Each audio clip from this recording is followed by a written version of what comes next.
Martha Ann McClancy was an elegant grandmother, devoted churchgoer, and respected member of her small community. She was the quintessential Southern lady, a very quiet, lovely, helpful person. We all cared a great deal for her. And it was clear that her husband of more than 10 years was devoted to her. Bob made my mom happy.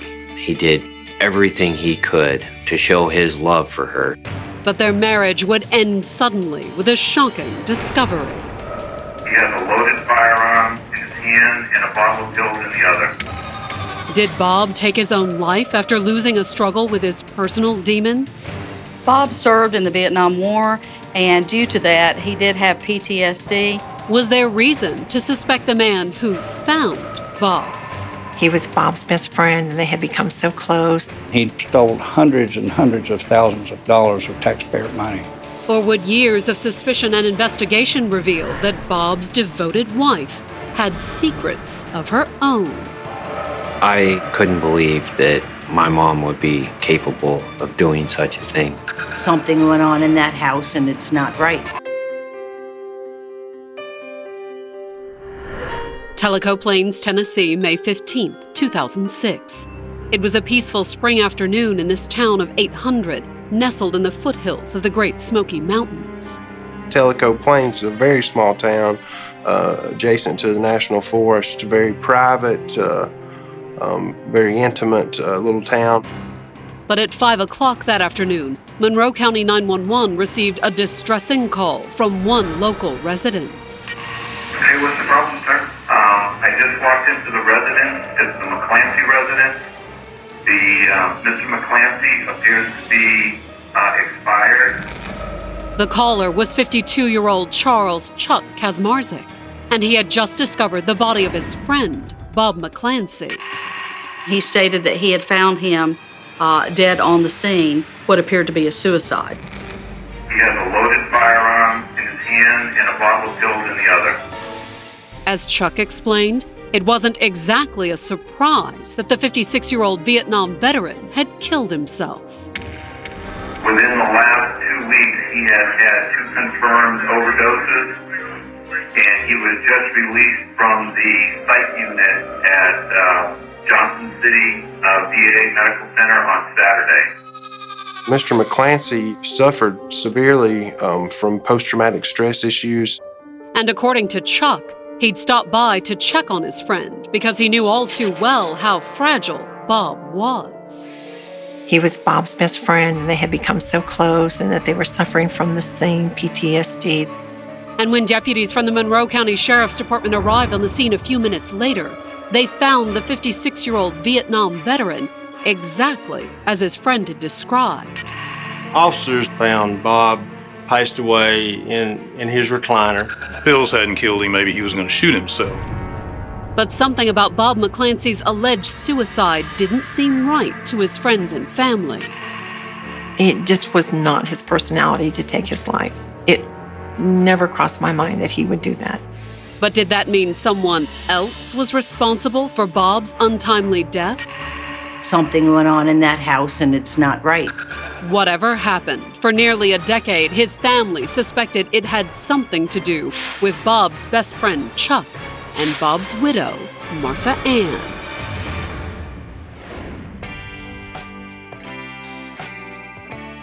Born in 1949, Martha Ann Fry started life not far from the Smoky Mountains in Alcoa, Tennessee. She said that she had grown up in Alcoa, a southern town with loving parents, very, very normal, just everyday American. Smart and ambitious, Martha Ann excelled in school. She was an honor student. She won lots of awards for future homemakers of America. She always wanted everyone to think that she was the best. And after graduation, Martha Ann attended college in nearby Knoxville. She met my father at the University of Tennessee. They both wanted to excel in life. The couple married while still in college, but after her husband graduated, Martha Ann dropped out. She always wanted to be a homemaker. She kept an immaculate house, and she prepared meals. Soon after the wedding, Her husband's new job led the couple to move to Sarasota, Florida, where they started a family. They decided to adopt a child, which was myself. I was 3.5 to 4 years old when they had my brother. But when her husband was between jobs, Martha Ann had to give up being a homemaker. She found a job with the Manatee County Sheriff's Department, where she would meet a man who would change her life.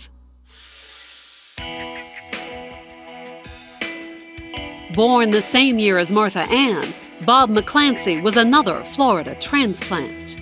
We grew up in Maspeth, Queens, up in New York. After high school, Bob skipped college and volunteered for the Marine Corps at the height of the Vietnam War. He served more than one tour in Vietnam. He was in combat a lot.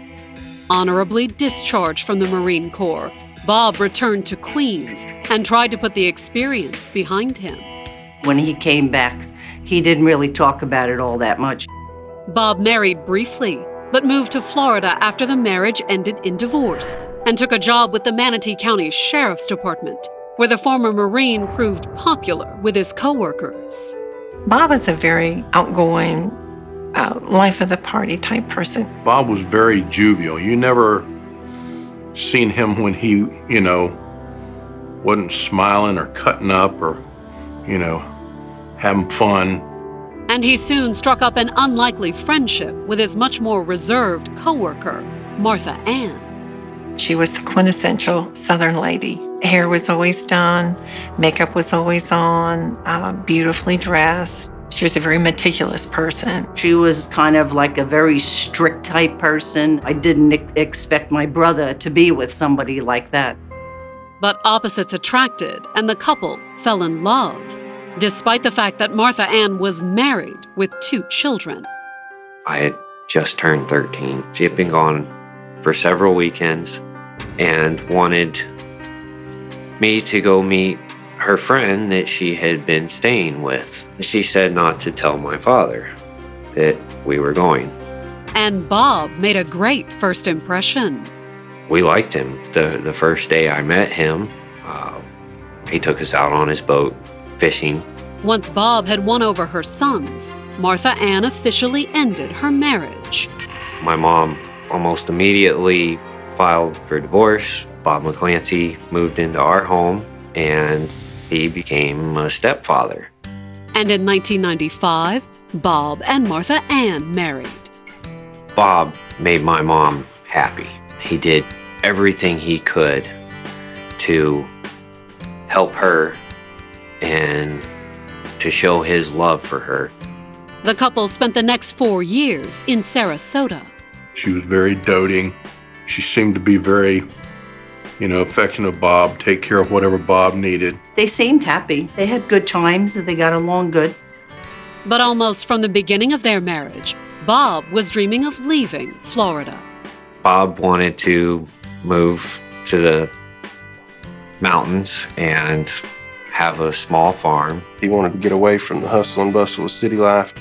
And in 1999, after 8 years together, with Martha Ann's sons grown, the couple moved to Tellico Plains, Tennessee, tucked in the Smoky Mountain foothills an hour south of her hometown.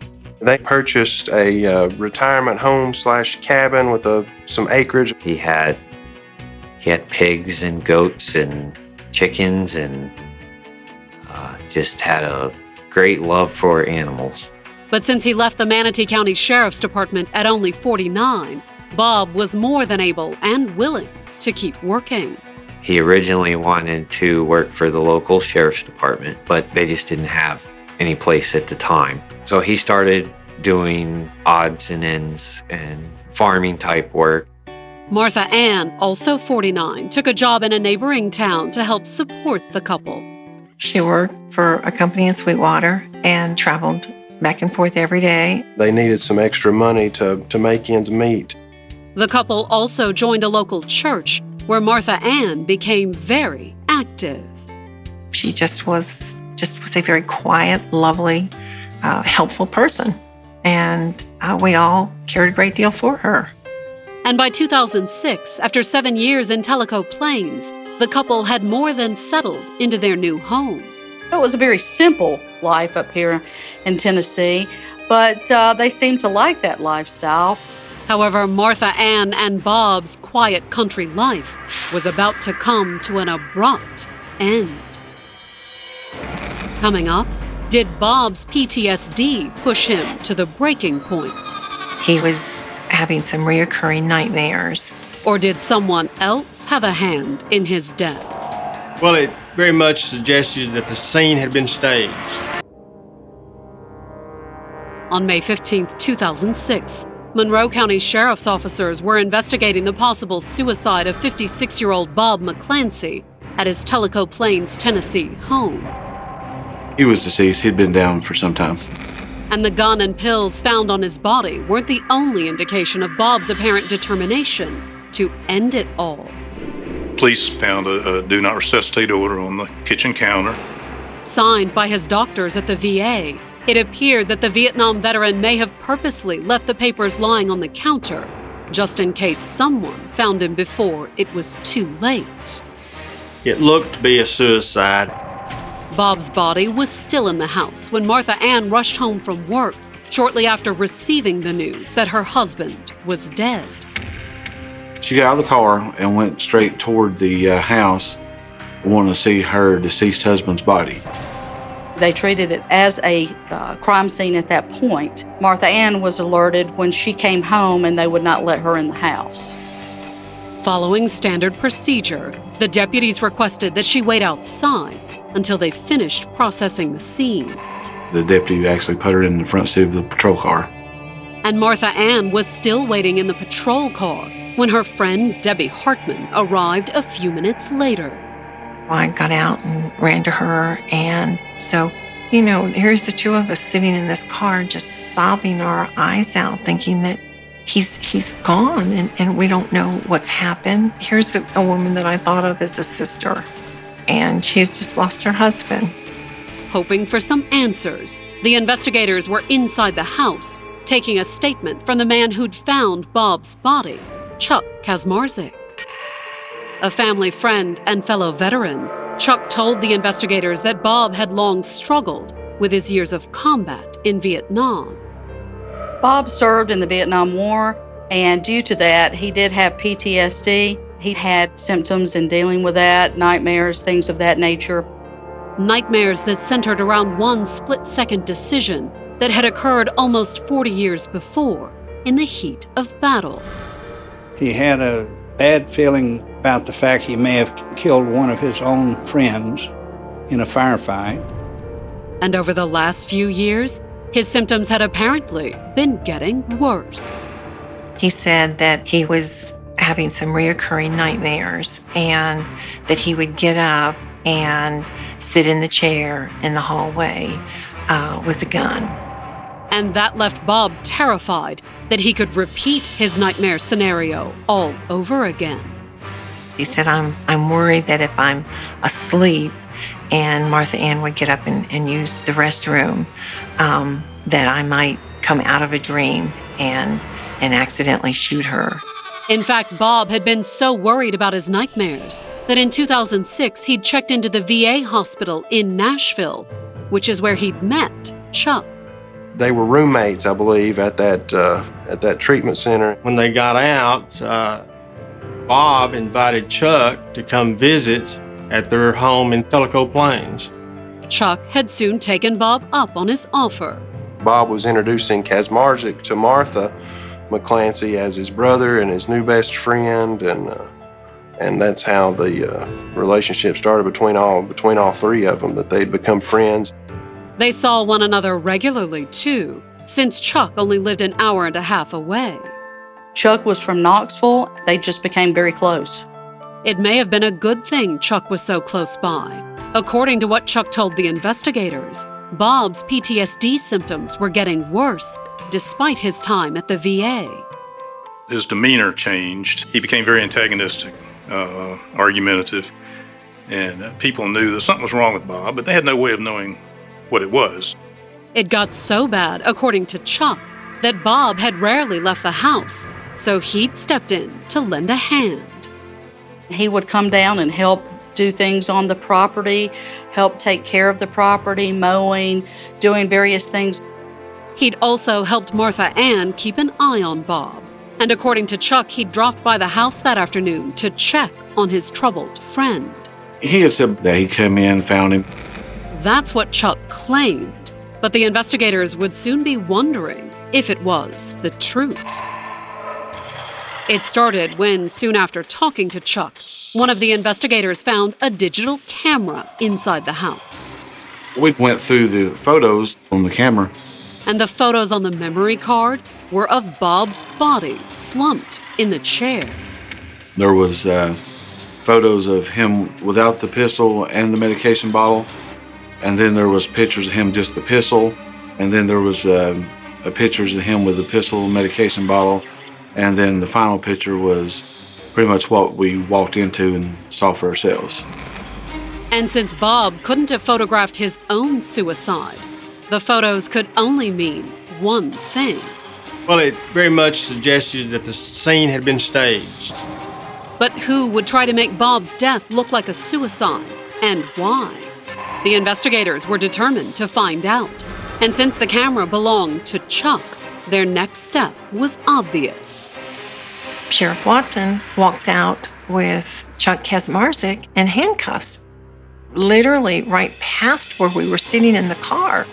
And then Martha Ann goes ballistic about, well, why are they arresting him? She says Chuck was his best friend. Chuck would never do anything to harm Bob. Never. But to investigators, the photos of Bob's body made it look like his best friend knew much more about Bob's death. We did confront him about it. He finally, in his first statement or second statement, he had said that he staged the scene to make it look like a suicide. However, Chuck was adamant that Bob was already dead when he dropped by the house.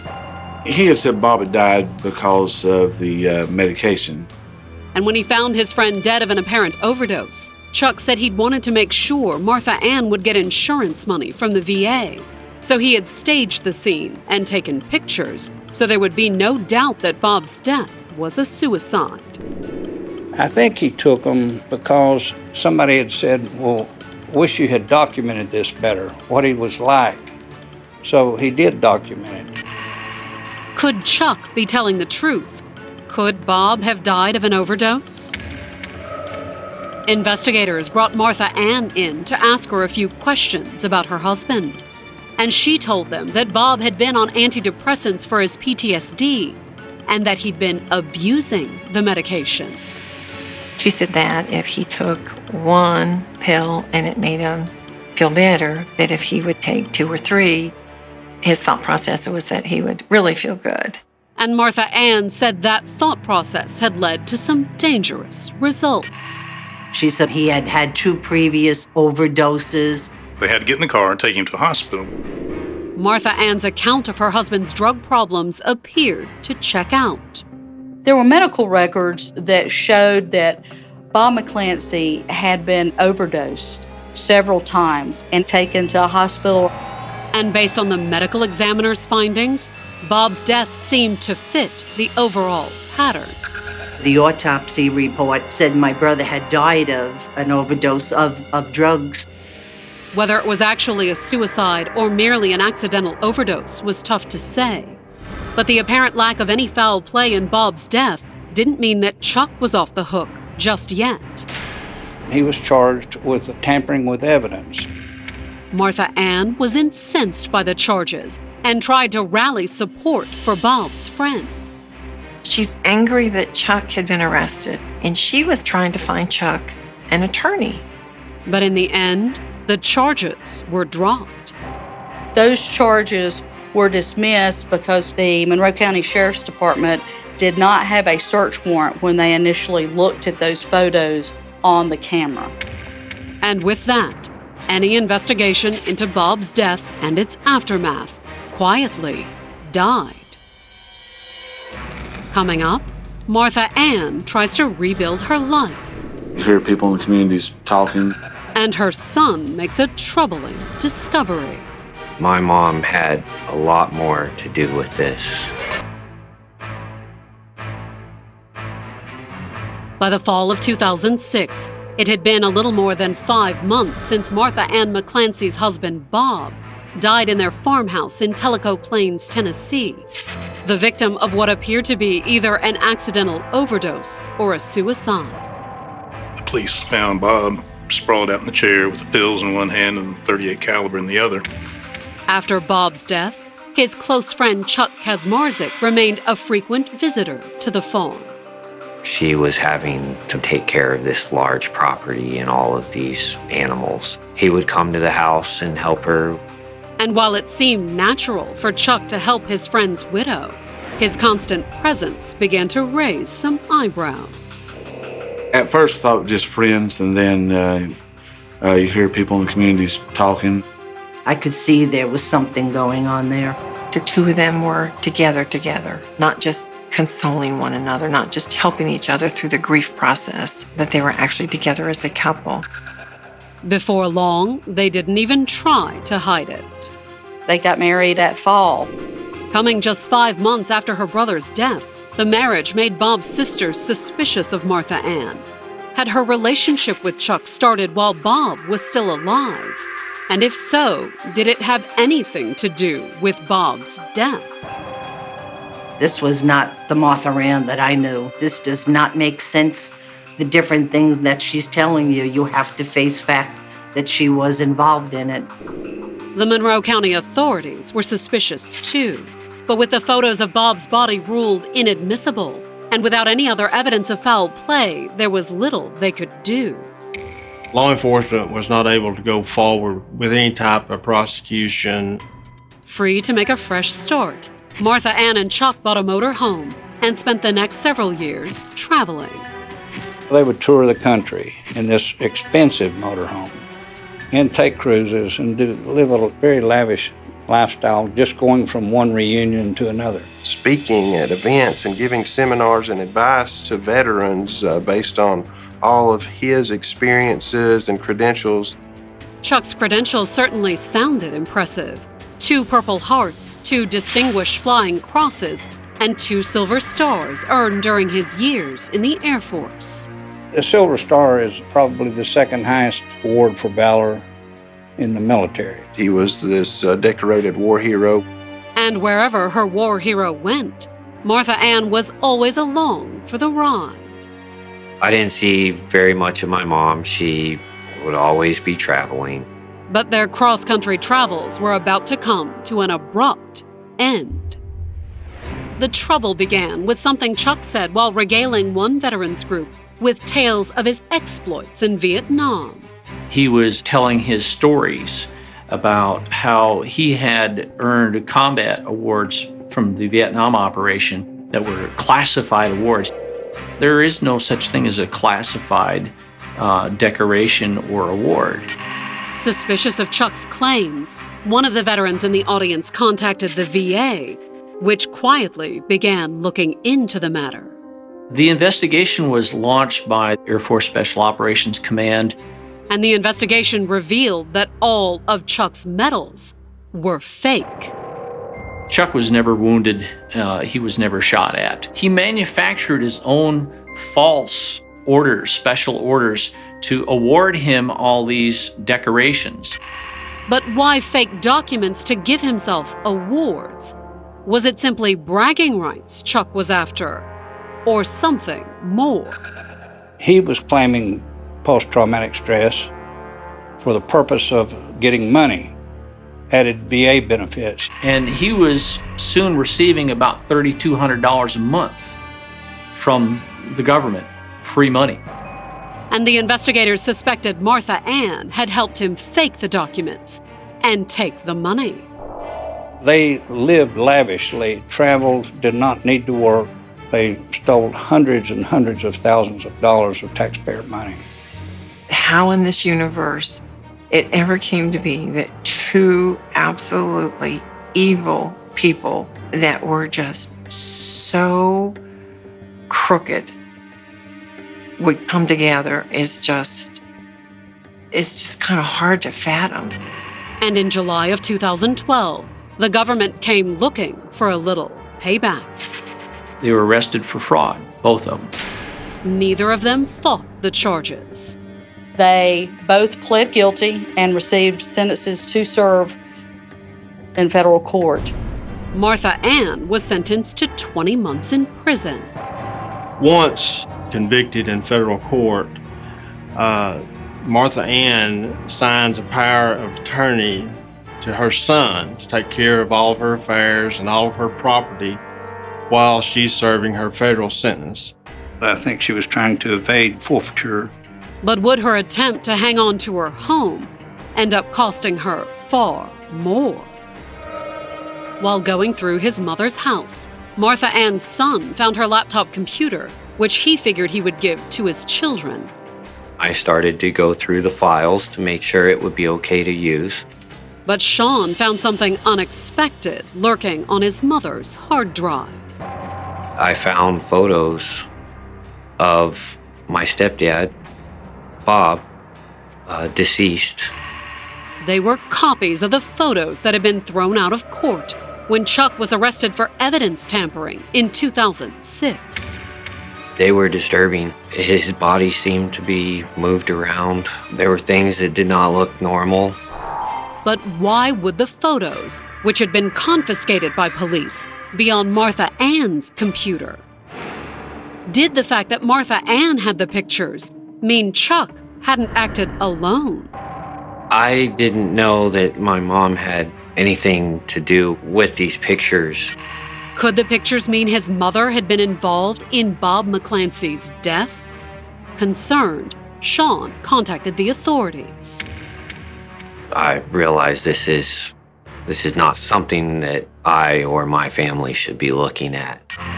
The Monroe County authorities reopened the case because the implication that Martha Ann might have helped Chuck pointed to the possibility that together they had done more than just stage the scene after Bob's death. We were taking a very close look at Martha Ann being a part of the conspiracy to kill Bob. In fact, Bob's sisters suspected Martha Ann might have been more than just a co-conspirator. She was a very smart woman, so I could picture her planning something out like this and Chuck going along with it. Mastermind or not, the investigators needed some proof that Martha Ann was involved. So they asked her son to make a phone call to Martha Ann while they listened in. And he agreed, hoping that she might clear her name in the process. I felt that it would be a good chance for her, if she didn't do anything, to come out with what's exactly happened. But then he made the call and told his mother about the pictures he'd found. I asked her, what should I do with them? She said, delete them. Delete as much as you can off of the computer. I felt that my mom had a lot more to do with this than what she said. That realization was devastating. I couldn't believe that my mom would be capable of doing such a thing. But would it be enough to convince a jury? Hoping for more leverage, the investigators reached out to Chuck, who was serving 30 months in federal prison on fraud charges. And Chuck gave them more than they expected. Chuck Kazmarzik said that Martha Ann wanted to get rid of Bob. And according to Chuck, Martha Ann was determined to get what she wanted, even if it meant cold-blooded murder. Chuck Kazmarzik, in his statement, said that Martha Ann was crushing up Bob's medication and putting it in his food. According to Chuck, she had called it magic dust. Chuck said they'd done it 3 times, starting with the 2 overdoses where they had rushed Bob to the hospital. He was not taken to the closest hospital, which would have been the hospital in Sweetwater. They drove him to Knoxville, which was a good 2 hours away. They just hoped he would die. But when that plan failed twice, Chuck said that Martha Ann had slipped a larger dose of her magic dust into Bob's dinner on the evening of May 14th. Chuck said he presumed that was the night that Bob would die. The next morning, Martha Ann went to work. Their plan was that Martha Ann would be away from the home so she would have an alibi. And Chuck dropped by to find Bob's body and staged the scene. Everything he said jived with what had occurred. Once Chuck confessed, both he and Martha Ann, already in federal prison for fraud, suddenly faced new charges. They are charged with first-degree murder for killing Bob McClancy.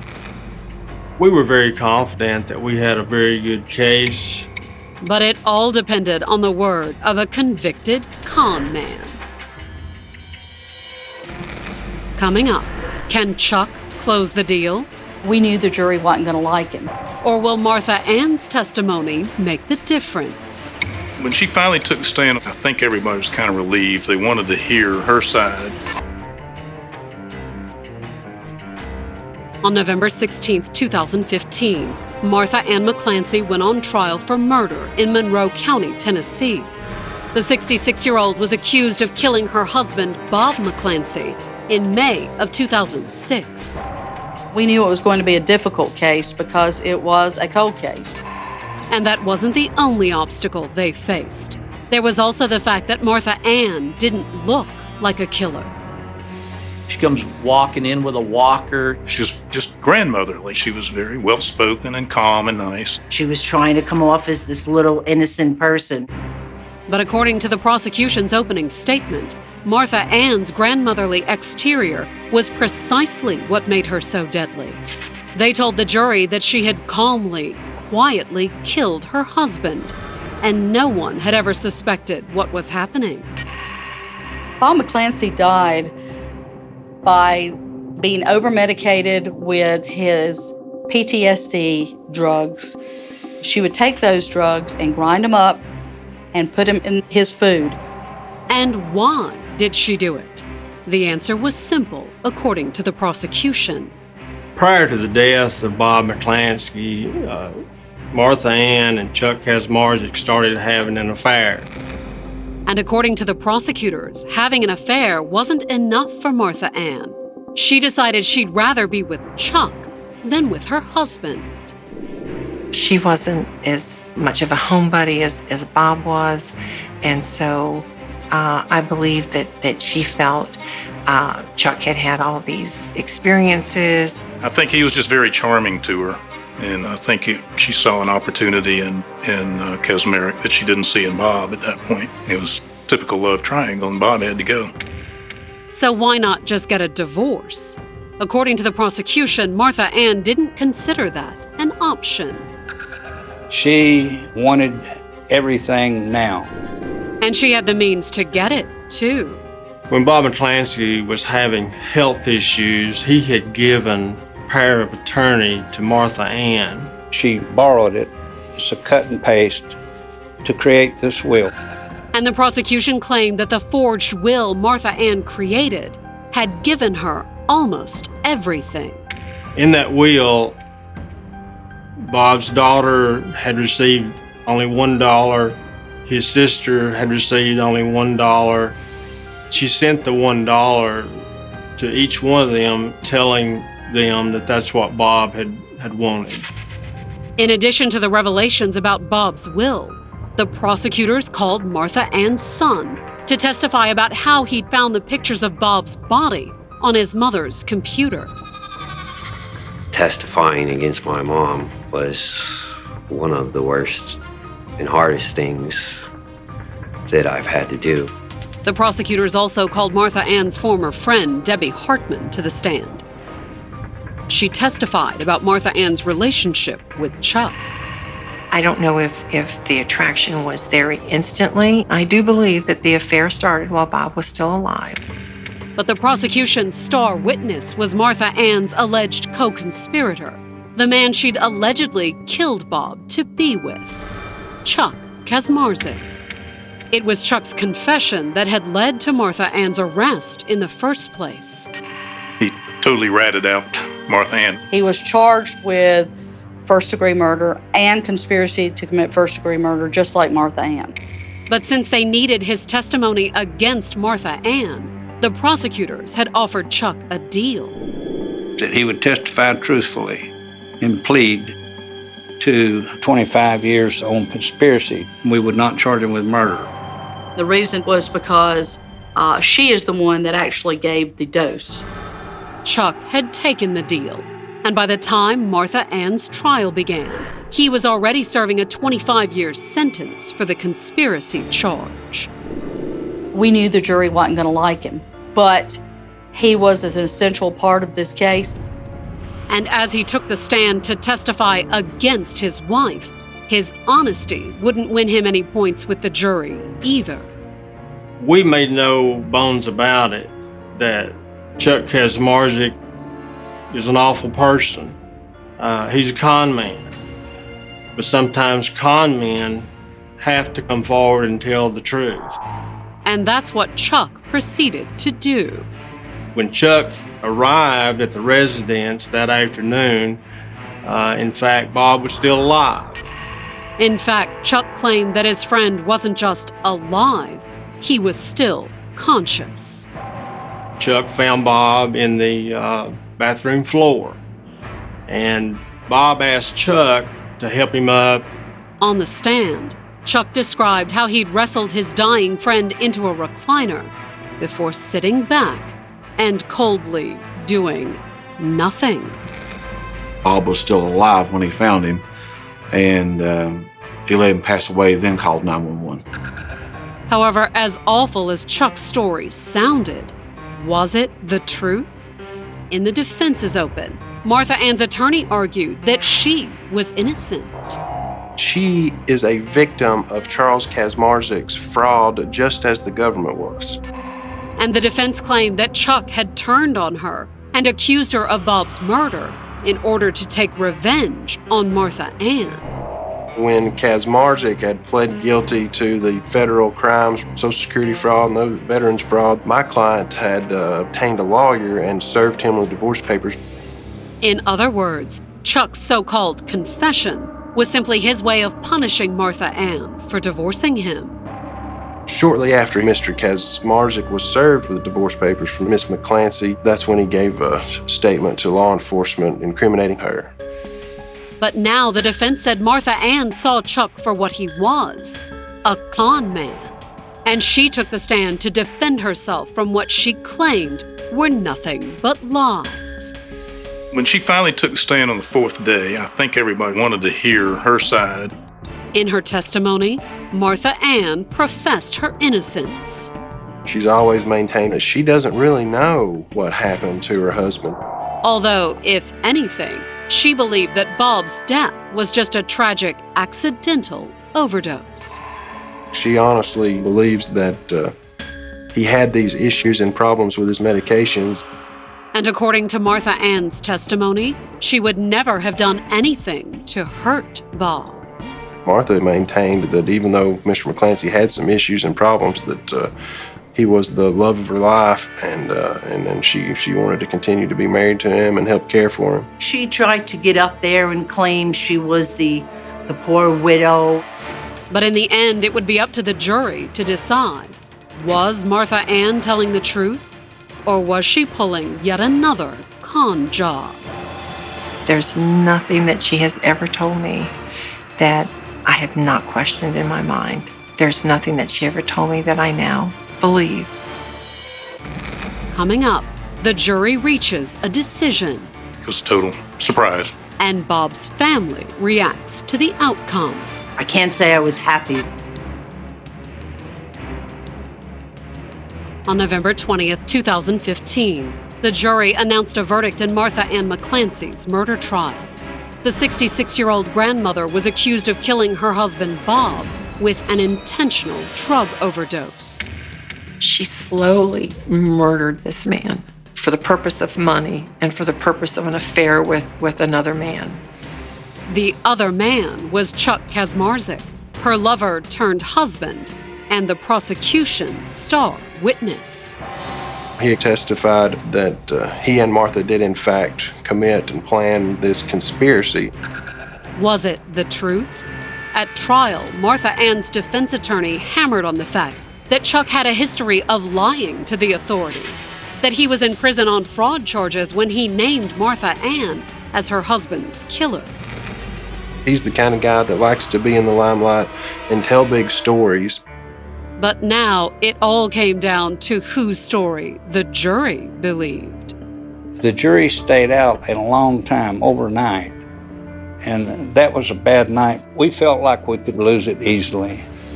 And when the verdict was read, those worries appeared to be well-founded. The jury dismissed the murder charge. But did that mean the jury thought she was innocent? The jury found her guilty of a lesser included offense of attempted murder. The jury also found Martha Ann guilty of conspiracy to commit murder. It's a confusing verdict. When you have someone that's charged with murder and you have a dead person, then normally what you get is a guilty of murder or a not guilty of murder. Martha Ann appeared just as confused as her attorney. She did just shake her head and said, no, no, no, and like it was a total surprise. The verdict also left Bob's family confused and worried. I can't say I was happy because I'm not happy over the whole situation, but hopefully justice will be served for my brother. It all depended on the outcome of Martha Ann's sentencing hearing on June 24th, 2016. And when the time came, the judge gave her the maximum that the law allowed. 2 consecutive 25-year sentences. And in his remarks, the judge left no doubt that it was what Martha Ann deserved. This was a sustained effort to kill a man, to poison him until he was dead. In an exceptionally cruel manner. A bullet would have been much more merciful. She is a scary woman. She's smart and scary. So smart that for almost a decade, Martha Ann got away with murder. Her plan worked for many years, but it finally caught up with her.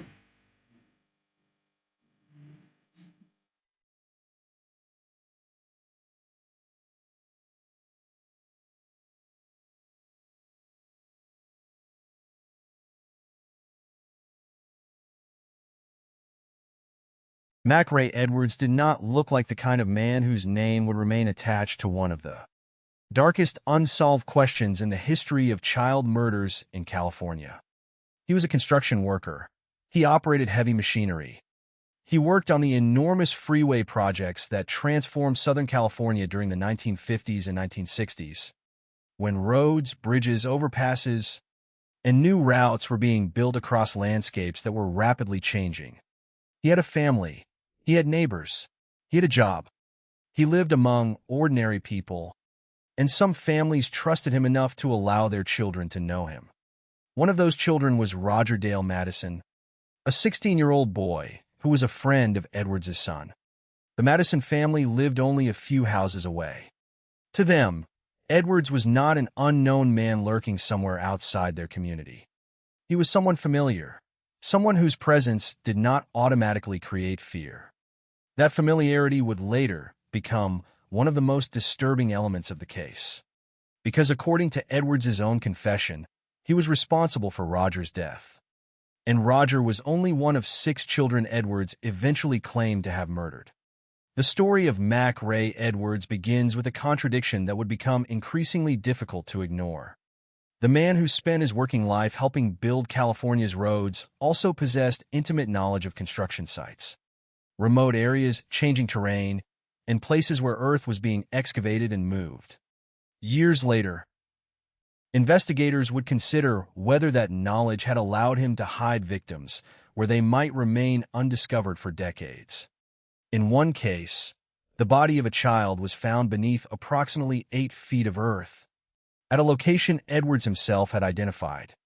In another, Edwards claimed he had used heavy construction machinery to conceal a body at a freeway construction site where he was working. And in other cases, investigators searched for remains but found nothing. That difference is essential to understanding the case. Mac Ray Edwards confessed to 6 child murders, but only 3 of those murders resulted in convictions.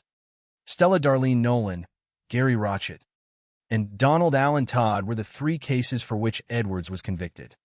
Donald Lee Baker, Brenda Jo Howell, and Roger Dale Madison were also named by Edwards as victims. But their remains were never recovered, and Edwards was not convicted for those deaths. Beyond those 6 children, there were other disappearances that investigators later examined because of possible similarities in geography, timing, or Edwards's movements and employment. Names such as Tommy Bowman, Bruce Creeman, Karen Lynn Tompkins, Dorothy Gale Brown, and Ramona Price entered the broader investigation. But none of those children can responsibly be described as confirmed victims of Mac Ray Edwards. That distinction matters because the case has always existed in the space between what was proven and what was suspected. Edwards himself added to that uncertainty. At one point, he reportedly told a prison employee that the actual number of his victims could have been 18, and some later accounts described a figure approaching 20 or more. But those numbers were never fully verified. There was no complete list of victims. No comprehensive forensic evidence connecting Edwards to all of those disappearances. No final confession that investigators could test against recovered remains. When Edwards died, much of that uncertainty died with him. To understand how that happened, it is necessary to go back to the beginning.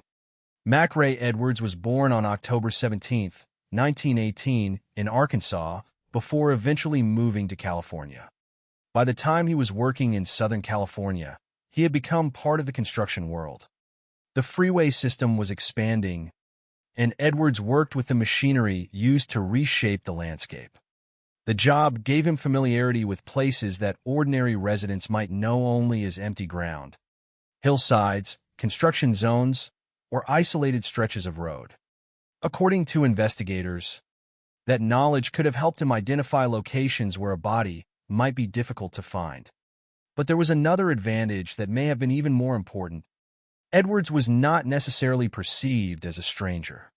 His employment, family connections, and neighborhood relationships placed him within ordinary community life.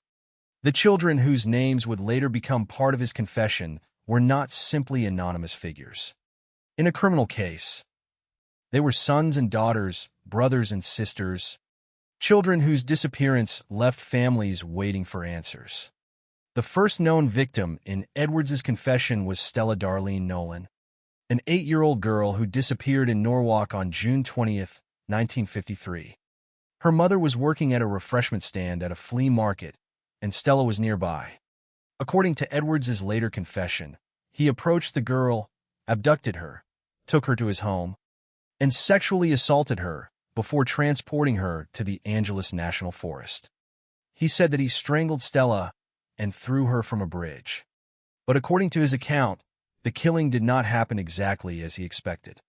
When Edwards returned the following day, he claimed that he discovered Stella was still alive. She had crawled approximately 100 yards from the place where he had left her. He then killed her and buried her in an area that would later become connected to freeway construction. For years, Stella's fate remained unknown. Then, in 1970, the investigation into Mac Ray Edwards brought her case back into focus.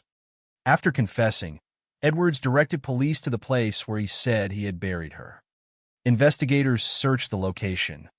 They found her remains beneath approximately 8 feet of earth in Downey, near a structure associated with a freeway route. This discovery was crucial. It was no longer simply a matter of accepting or rejecting a man's words. Edwards had provided information that led investigators to the remains of a missing child. The discovery established something concrete. Whatever else Edwards might have lied about, he knew where Stella Nolan had been buried, and that fact would become the foundation for examining everything else he said. 3 years after Stella's disappearance, Edwards claimed 2 more children had become his victims. On August 6, 1956, 13-year-old Donald Lee Baker and 11-year-old Brenda Jo Howell disappeared after riding bicycles toward the San Gabriel Canyon area near Glendora Mountain Road. Brenda had a family relationship with Edwards, while Donald lived in the surrounding area. Their bicycles and other personal items were eventually found, but neither child was ever recovered. Years later, Edwards confessed that he had killed both of them and indicated an area where he claimed to have disposed of their bodies. Investigators searched, but no remains were found. that meant their cases occupied a different place in the legal history of Edwards's crimes. He had confessed. But without recovered bodies, there was no physical confirmation comparable to Stella Nolan's case. And he was never convicted for their murders. After 1956 came a long gap. According to Edwards's own account, he did not kill again for many years. Whether that statement was true was impossible to establish completely. The gap raised questions, particularly once investigators began considering other children who had disappeared during the intervening years. If Edwards had killed more victims than the 6 he eventually named, the missing years could potentially contain answers. But those answers were never fully obtained. In 1968, the killings Edwards confessed to began again. First came 16-year-old Gary Rochett, who lived in Granada Hills. On November 26, 1968, Edwards claimed that he entered the Rochett home intending to abduct Gary's 13-year-old sister. She was not there. Gary was. According to Edwards, he shot the 16-year-old boy. Then, in December, came Roger Dale Madison, the 16-year-old neighbor who knew Edwards personally. Edwards later said he killed Roger and concealed his body at a freeway construction site where he was working. The following year, 13-year-old Donald Allen Todd disappeared from Pacoima. On May 16, 1969, Donald left school after being suspended following a fight. He was supposed to go home. He never returned. His body was later found beneath a bridge approximately 1.5 miles from his home. According to the supplied case information, Donald had been sexually assaulted and shot with a .22 caliber handgun. Edwards confessed to killing him. Gary Rochett, Roger Madison, and Donald Todd formed the final group of children connected directly to Edwards's 1968 to 1969 confessions. But the man who had managed to remain inside ordinary community life for years was not caught, because investigators had finally uncovered the entire pattern. He was caught because another crime went wrong. On March 6, 1970, Edwards and a 15-year-old male participated in the abduction of 3 sisters from Sylmar: 12-year-old Valerie Cohen, 13-year-old Cindy Cohen, and 14-year-old Jan Cohen. The girls had previously been neighbors of Edwards. They were taken from their home, and Edwards forced them to write a message intended to make their parents believe that they had run away. The girls were then taken to a remote area near Newhall in the Angeles National Forest. But unlike the children whose disappearances had remained mysteries for years, these 3 girls survived. 2 escaped. Edwards realized that the remaining girl might also be able to identify him, and he released her. All 3 were alive. Their survival changed everything. Edwards could no longer rely on distance, secrecy, or the passage of time. There were witnesses who could potentially identify him. And instead of disappearing, Edwards did something that would finally expose the buried history surrounding him. He walked into the LAPD Foothill Station. He carried a gun. He surrendered it to police and told them it was loaded. He confessed to the kidnapping. Then he began talking about the children who had disappeared before the Cohen sisters ever entered his life. He told investigators that he had killed 6 children. He spoke about Stella Nolan. He provided the location of her burial. Police followed his directions, and Stella's remains were found. The discovery opened a door that investigators had not known existed. Behind one confession were 5 more. Behind those 6 were other missing children whose cases might or might not have been connected to Edwards. And behind the number 6 was an even darker claim. Edwards had suggested that the real number could have been 18, perhaps around 20. Yet the truth could not simply be measured by his words. 3 convictions were possible. 3 other confessed murders remained without recovered remains. Other missing children remained possibilities, not proven victims. And the man who might have been able to explain the difference would not live long enough to answer every question. McRae Edwards had spent years helping build the roads of Southern California. By the time investigators began following his confessions, some of those roads had crossed over the very landscapes where he claimed children had disappeared. The ground had changed. The construction had moved forward. Places that had once been isolated had become part of a growing network of highways. But beneath that changing landscape were questions that had survived for years. Where were the missing children? Which of Edwards's confessions were true? And how many families had spent decades waiting for answers that might already have been buried? Somewhere beneath California's expanding roads? Mac Ray Edwards was born on October 17, 1918 in Arkansas and later moved to California, where he entered the construction industry and became a heavy equipment operator. In another story, that occupation might have been nothing more than background information. In this case, however, it became inseparable from the mystery surrounding the children whose names would eventually be connected to Edwards. Southern California during the 1950s and 1960s was undergoing enormous physical change. Freeways were expanding. Roads and bridges were being constructed across areas that had previously been less developed. Earth was being excavated, moved, covered, and reshaped. Edwards worked in that environment. He understood heavy machinery. He knew construction sites. He knew areas where the landscape was changing and where ordinary people might have little reason to go.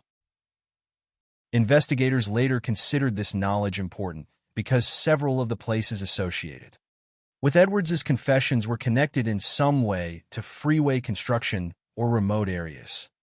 But the significance of his occupation was not simply that it gave him access to machinery.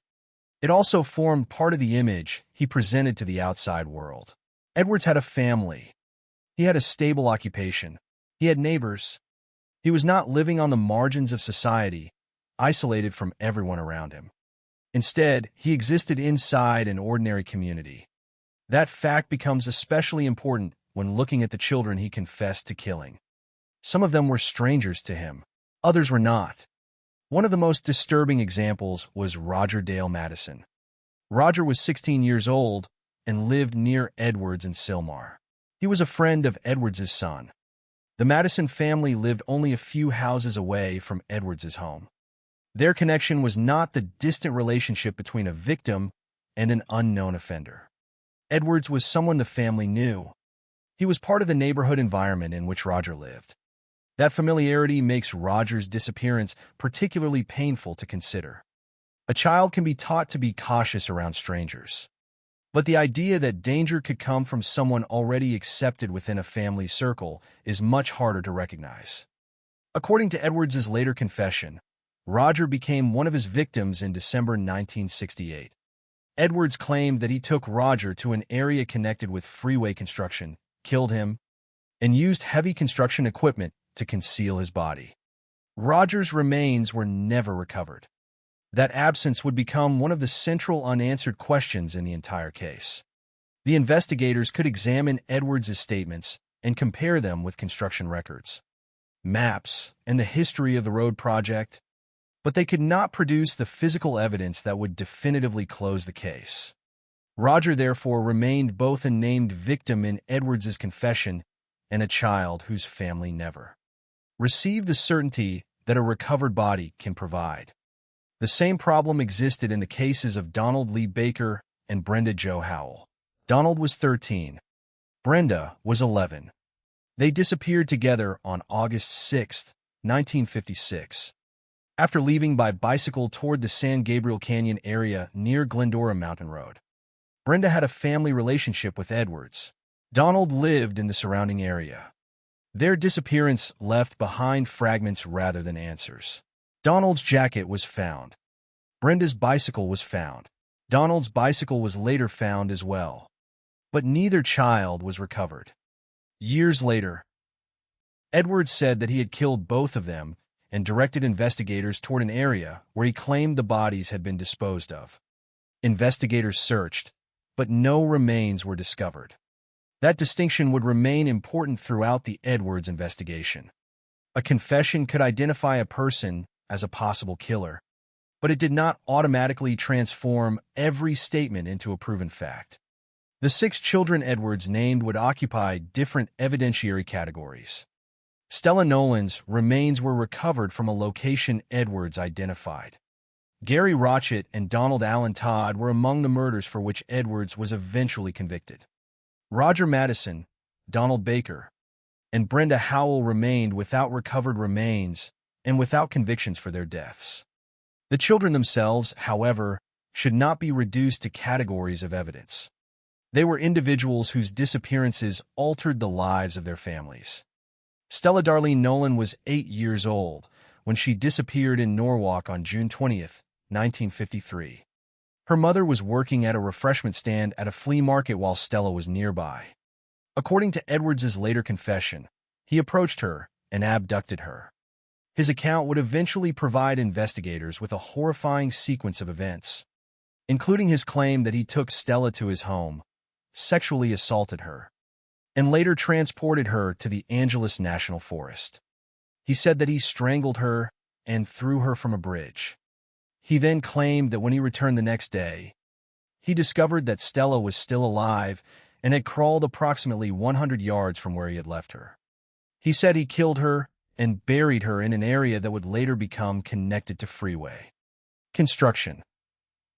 Almost 17 years separated Stella's disappearance from the moment investigators finally learned where she was buried. That passage of time is important because it demonstrates the enormous difference between a missing child case and a case in which the location of the remains is finally known. For Stella's family, the discovery did not erase what had happened, but it provided something that had been absent for years: physical confirmation of where she had been. It also gave investigators a way to test at least part of Edwards' story. If he was telling the truth about Stella, then perhaps some of his other claims deserve closer examination. The next names were Gary Rotchett and Donald Allen Todd, both 16 and 13 respectively. Gary lived in Granada Hills. On November 26, 1968, Edwards later said that he entered the Rotchett home intending to abduct Gary's 13-year-old sister. She was not there. Gary was. Edwards claimed that he shot him. The case was different from Stella's because the circumstances described by Edwards involved an intended target who was not present and another child who happened to be there. Gary became, according to the confession, the victim of that encounter. Donald Todd's disappearance came several months later. Donald lived in Pacoima and was 13 years old. On May 16, 1969, he had been suspended from school after a fight and was sent home. He left school but never returned. His body was later found beneath a bridge approximately 1.5 miles from his home. According to the supplied case information, Donald had been sexually assaulted and shot with a .22 caliber handgun. Edwards confessed to killing him, and Donald's case became one of the 3 murders for which Edwards was ultimately convicted. Taken together, the 6 children in Edwards's confession reveal how different the individual cases were. Stella disappeared in 1953 and remained missing for years. Donald Baker and Brenda Howell disappeared together in 1956 and were never recovered. Gary Rotchett was killed in 1968 during what Edwards described as an attempted abduction of Gary's sister. Roger Madison disappeared later that year, and his remains were never found. Donald Todd disappeared in 1969, and his body was eventually recovered. There was no single pattern that could be applied cleanly to every case.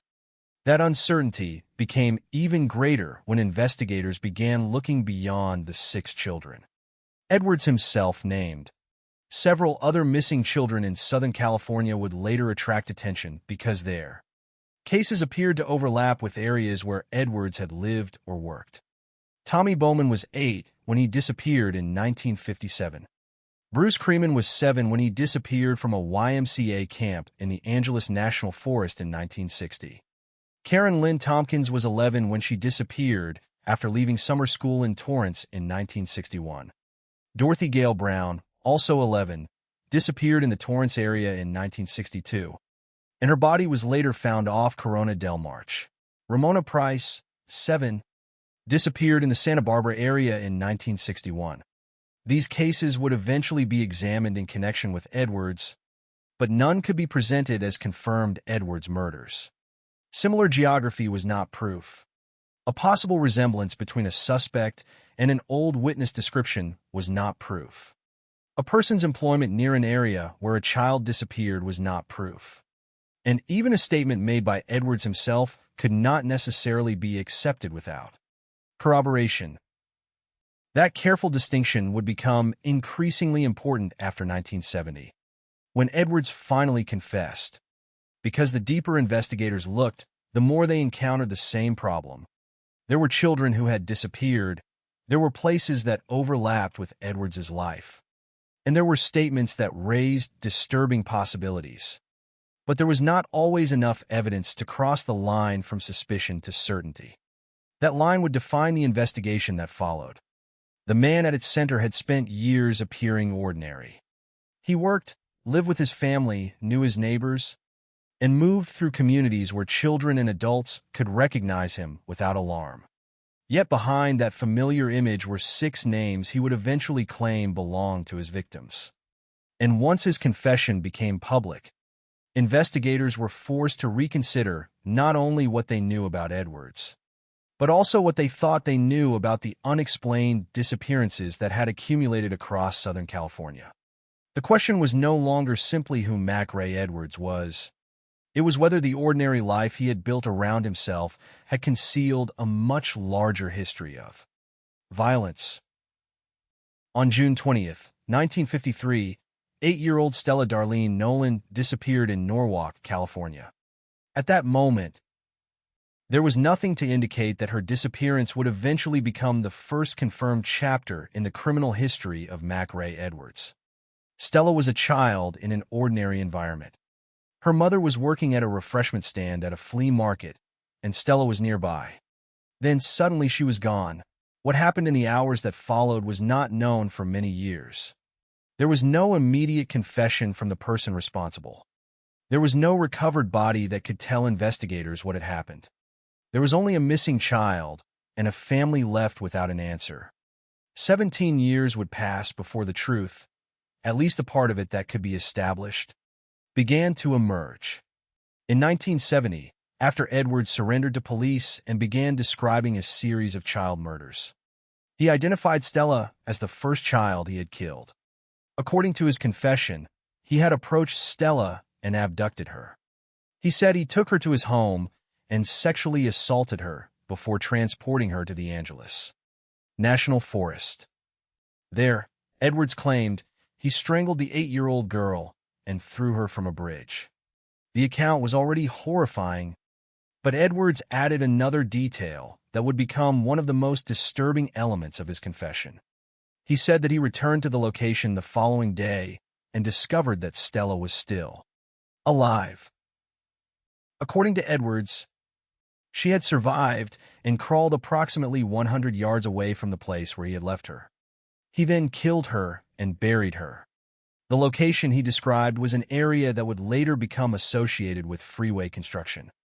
That detail was significant because Edwards spent much of his working life around precisely this kind of changing landscape. He was a heavy equipment operator and had worked on construction projects in Southern California, including areas connected with the development of the freeway system. Over the years, the landscape around Los Angeles changed dramatically. Areas that had once been isolated could become construction zones, roads, bridges, or freeway corridors. Earth could be excavated and relocated. The physical environment that existed when a child disappeared could look completely different. Decades later, Edwards's knowledge of that environment would eventually become one of the most important elements investigators considered when examining his confessions. But in Stella's case, the most important information did not come from an investigator's theory about Edwards's occupation. It came directly from Edwards himself. After confessing in 1970, he directed police to the place where he said Stella had been buried. Investigators followed his directions and searched the indicated area in Downey.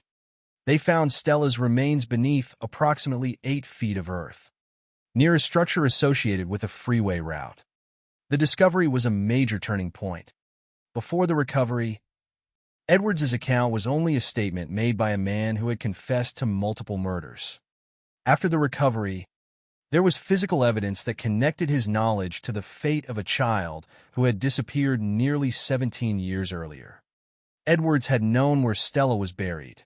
He had identified the location. Investigators found the remains there. That did not mean every detail of his account could automatically be accepted as fact. Nor did it prove that all of the other murders he described had happened exactly as he claimed. But it demonstrated something that investigators could not ignore. Edwards possessed information about Stella Nolan's disappearance that led directly to her remains. For Stella's family, the discovery came after years of uncertainty. A missing child leaves a family suspended between hope and fear. Without remains, there may be no definitive moment when the family can stop wondering whether the child might somehow still be alive. In Stella's case, the discovery finally provided an answer, although it was an answer no family should ever have to receive. Stella had not simply vanished. She had been killed and buried. Her remains were now evidence of what had happened to her. The recovery also changed the way investigators looked at Edwards' other statements. His confession contained the names of 5 additional children: Donald Lee Baker, Brenda Jo Howell, Gary Rochett, Roger Dale Madison, and Donald Allen Todd. But those cases did not all possess the same level of physical evidence. Some children had never been found. Others had been recovered, but their cases still depended on Edwards' statements to connect him to their deaths. Stella's case therefore became a benchmark. It showed investigators that at least one of Edwards' confessions corresponded with reality. The next question was whether his other claims could be corroborated in the same way. 3 years after Stella disappeared, Edwards claimed that he killed 2 more children. On August 6, 1956, 13-year-old Donald Lee Baker and 11-year-old Brenda Jo Howell disappeared after traveling by bicycle toward the San Gabriel Canyon area near Glendora Mountain Road. Brenda had a family relationship with Edwards, while Donald lived in the surrounding area. The children did not simply vanish without leaving any trace. Personal belongings were found. Donald's jacket was recovered. Brenda's bicycle was found, and Donald's bicycle was also discovered later. But the most important evidence in a missing person investigation was absent. Neither child was found. Years later, Edwards told investigators that he had killed both of them. He indicated a location where he claimed the bodies had been disposed of. Investigators searched the area. Nothing was recovered. That failure created an immediate evidentiary divide between the 1953 Stella Nolan case and the 1956 disappearances. In Stella's case, Edwards' information had led investigators to actual remains. In the Baker and Howell cases, his information led investigators to a search that produced nothing. That did not necessarily mean his confession was false. It meant that investigators could not establish the murders through the same kind of physical confirmation. As a result, Edwards was never convicted of killing Donald Baker or Brenda Howell. Their names remained part of his confession, but their cases remained unresolved in a different sense. This distinction would later become essential when discussing the total number of victims attributed to Edwards.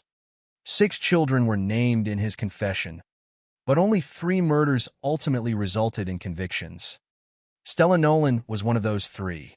Gary Rochett and Donald Allen Todd were the other 2.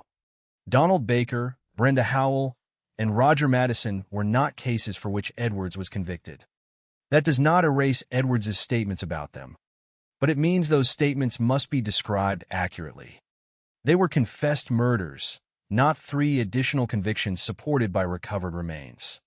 The uncertainty surrounding Donald and Brenda also illustrates the larger problem that would follow. Edwards throughout the investigation. He claimed knowledge of crimes committed years earlier, in places that had changed significantly. Construction and development could alter the ground, obscure old locations, and make searches increasingly difficult. Edwards' work as a heavy equipment operator meant that he was familiar with machinery capable of moving large amounts of earth. Investigators later considered whether that knowledge had helped him hide victims. Yet even when Edwards provided a location, Investigators could not always find what they were looking for. In the case of Donald Baker and Brenda Howell, the search ended without the remains their families needed. Their disappearance, therefore, remained trapped between confession and proof. The same would later happen with Roger Madison. His name would become especially disturbing because he was not an unknown child. Roger was a friend of Edwards' son and lived only a few houses away. The Madison family knew Edwards. That familiarity would make Roger's disappearance particularly painful and would eventually raise questions about how a person trusted by a family could have been involved in the death of one of its children. But Roger's case belonged to the later period of Edwards' confessed murders, beginning in 1968. Between the disappearance of Donald and Brenda in 1956 and the next confirmed killing in Edwards' confession, there was a long gap. According to Edwards, he did not kill again for many years. Whether that was the truth remained impossible to establish completely. Investigators would later examine other child disappearances from the 1950s and 1960s, looking for possible connections to Edwards. Some of those cases appeared geographically relevant. Some involved children of similar ages. Some occurred in places where Edwards had lived or worked.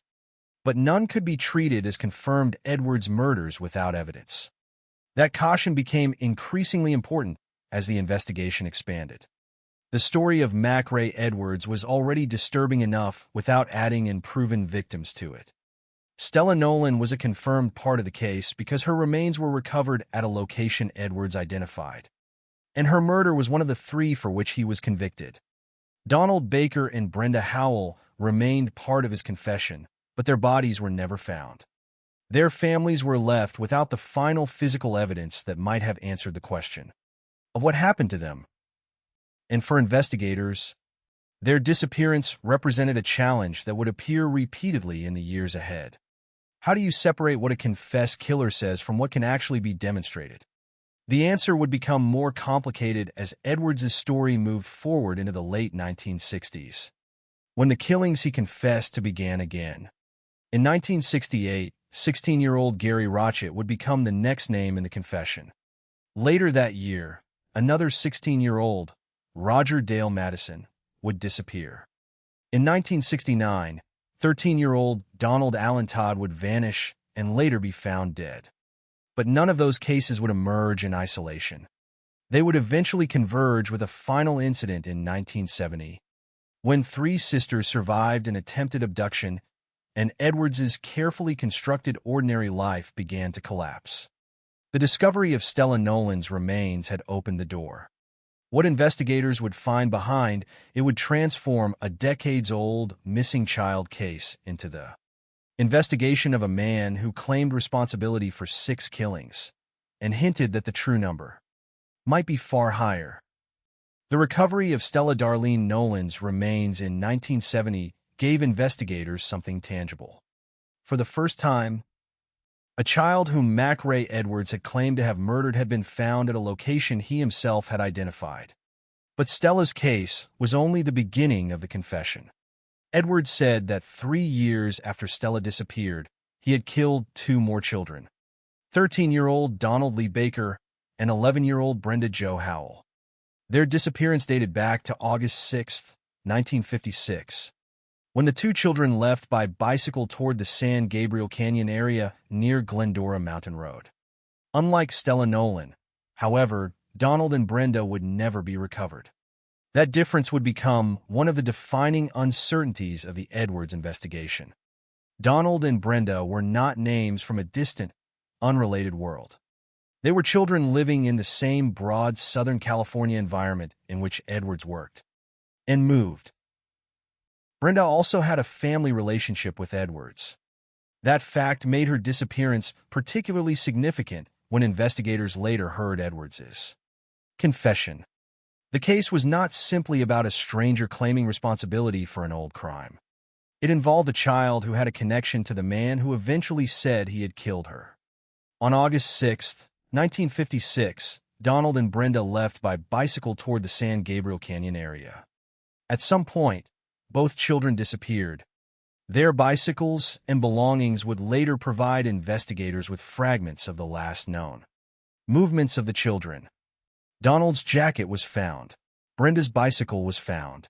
Donald's bicycle was also eventually located. But there was no discovery that could explain what had happened after the children disappeared.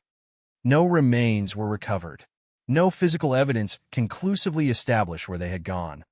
Their families were left with an absence that could not be explained. For years, the case remained unresolved. Then, nearly 14 years later, McRae Edwards began talking. After his arrest in 1970, Edwards confessed to 6 child murders.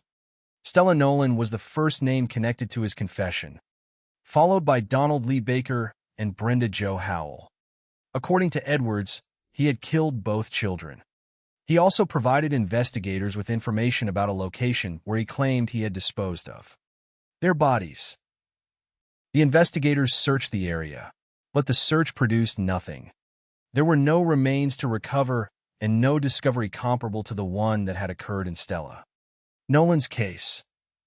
This was a critical moment in the investigation because it demonstrated both the potential value and the limitations of Edwards's confession.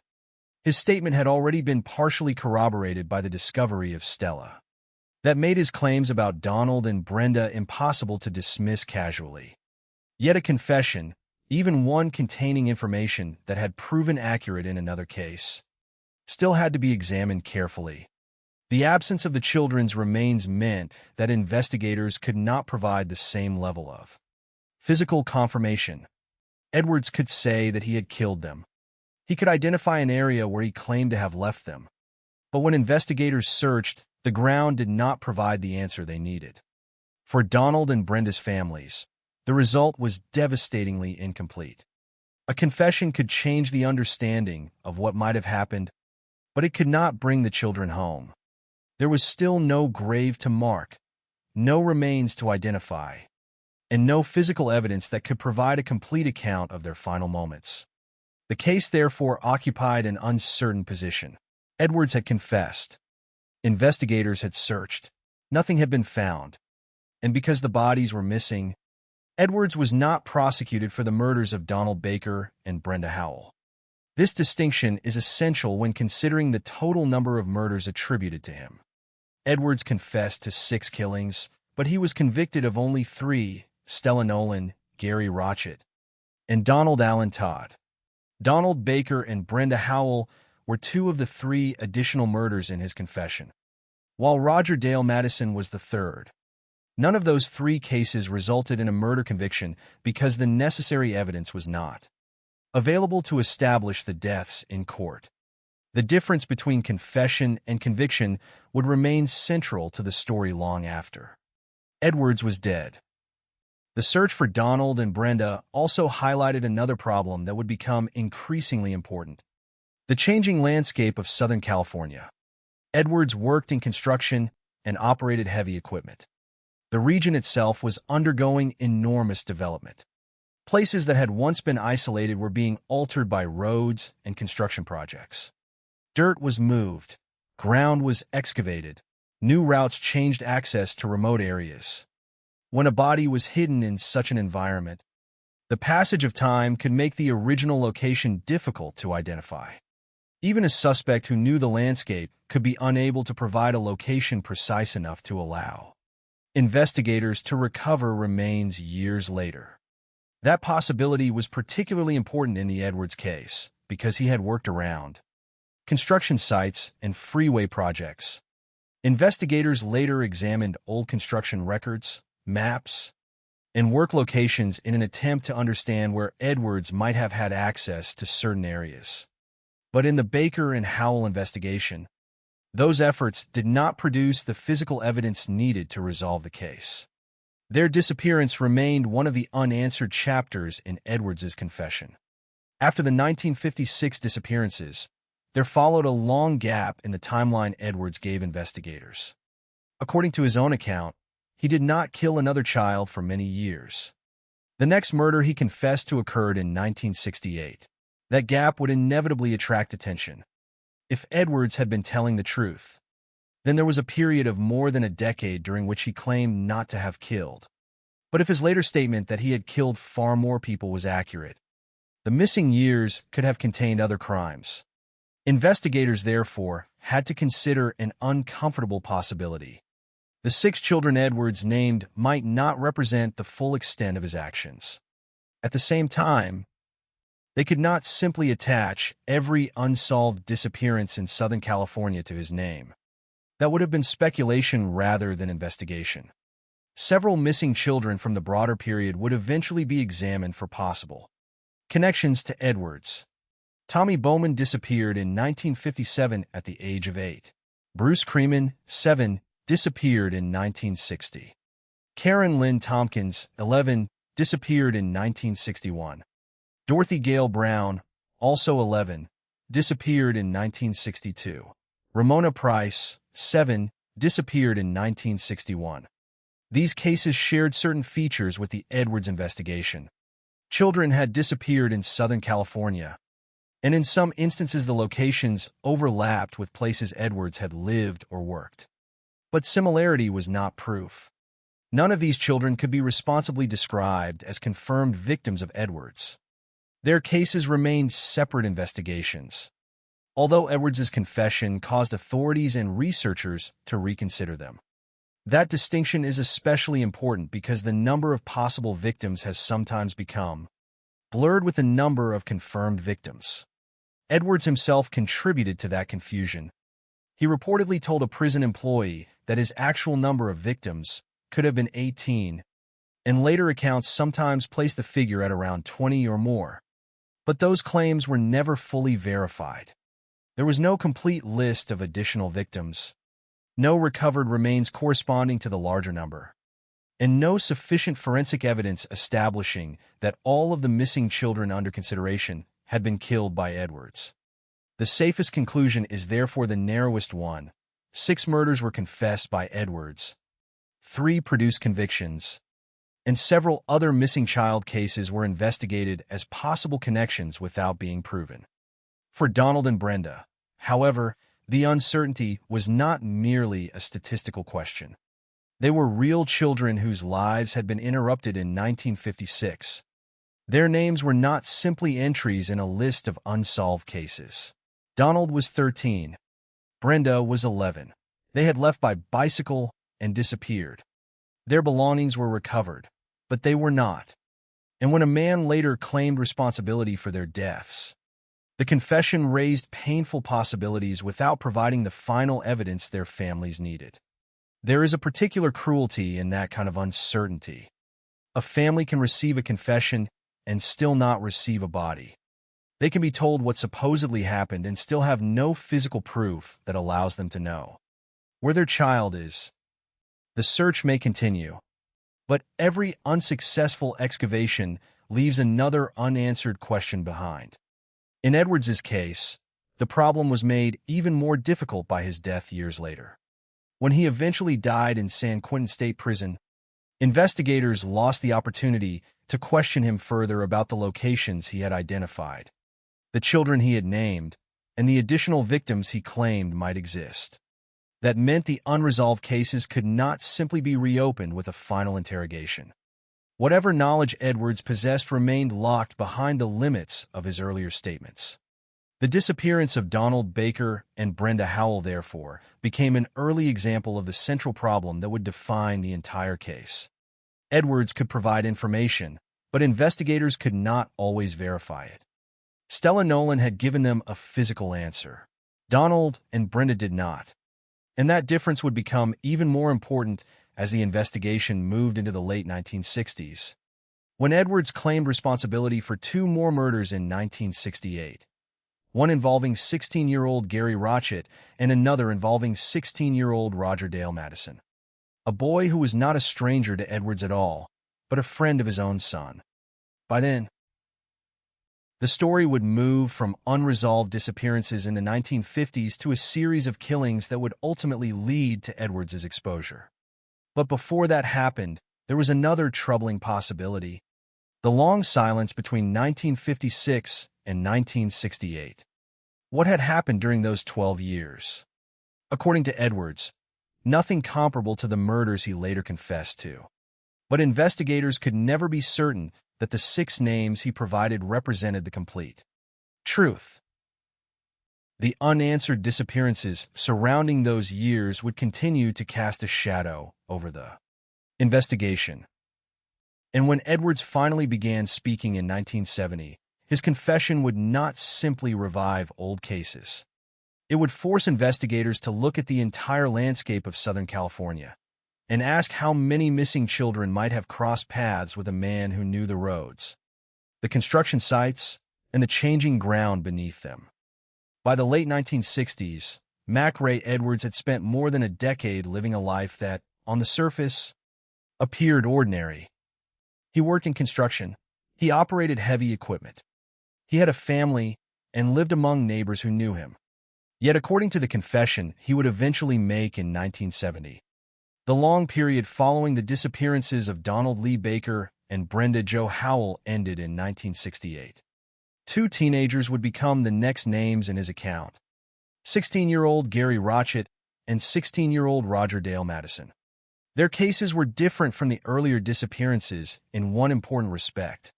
These were not simply children who disappeared while traveling through an unfamiliar area. In Edwards's later confession, both deaths were connected to circumstances in which he personally encountered the boys. The first was Gary Rotchett, a 16-year-old who lived in Granada Hills. On November 26, 1968, according to Edwards's confession, he entered the Rotchett family's home intending to abduct Gary's 13-year-old sister. The girl was not there. Gary was. That detail would become central to the account Edwards gave investigators. According to his statement, the original intention was to take the younger girl, but her absence changed the situation. Gary was present instead, and Edwards said that he shot him. The circumstances described by Edwards therefore presented a chilling possibility. Gary had not necessarily been the intended victim. He was there when Edwards entered the home, and his presence became the immediate obstacle to the plan. The case illustrated how quickly an intended crime could turn into murder. A child who happened to be in the wrong place could become the victim of a plan directed at someone else. Yet even here, caution is necessary. The details of the crime must be presented as part of Edwards's confession rather than as a complete, independently established narrative of every moment. What can be stated is that Edwards later admitted killing Gary, and that this murder became one of the 3 killings for which he was ultimately convicted. The second case from 1968 was Roger Dale Madison. Roger was 16 years old and lived in Sylmar, close to the Edwards family. Unlike Gary Rotchett, Roger was not simply a child Edwards encountered unexpectedly. Roger was known to him. He was a friend of Edwards's son.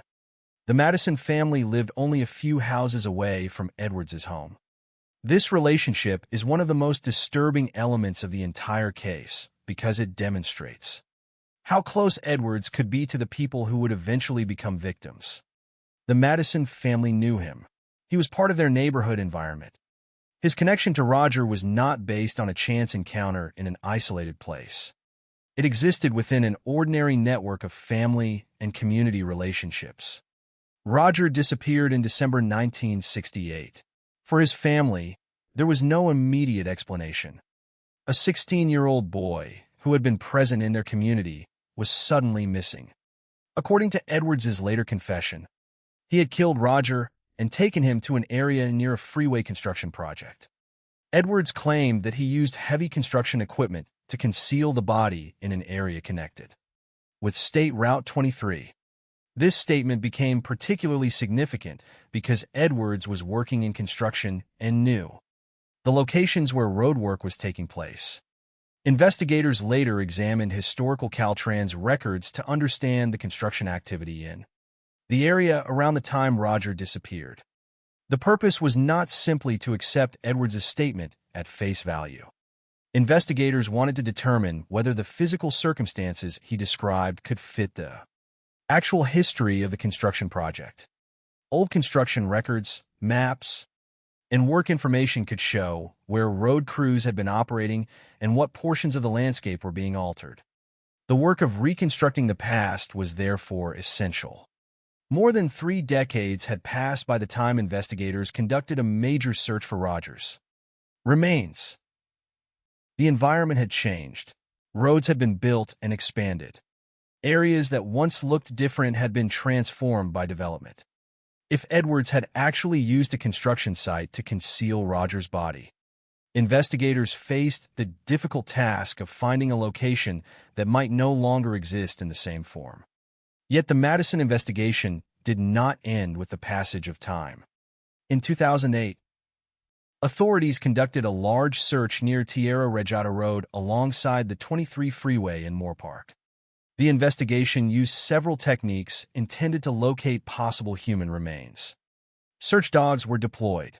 Soil was examined. Ground-penetrating radar was used. Historical construction records were reviewed.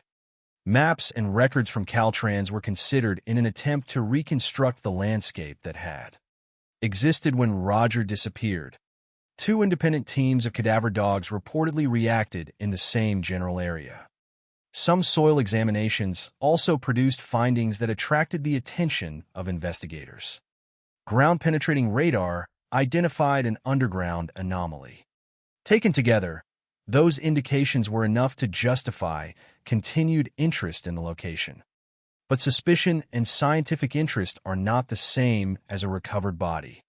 The search continued for days, yet the result was ultimately disappointing. Investigators did not recover Rogers' remains. The excavation was eventually suspended. For the Madison family, the outcome meant that the central question remained unanswered. Where was Roger? Edwards had provided a story about what happened, but the physical evidence necessary to confirm the location of Rogers' remains remained absent. The search nevertheless demonstrated how seriously investigators had taken the confession, even decades after Edwards had made it. It also revealed the practical difficulties created by the transformation of the Southern California landscape.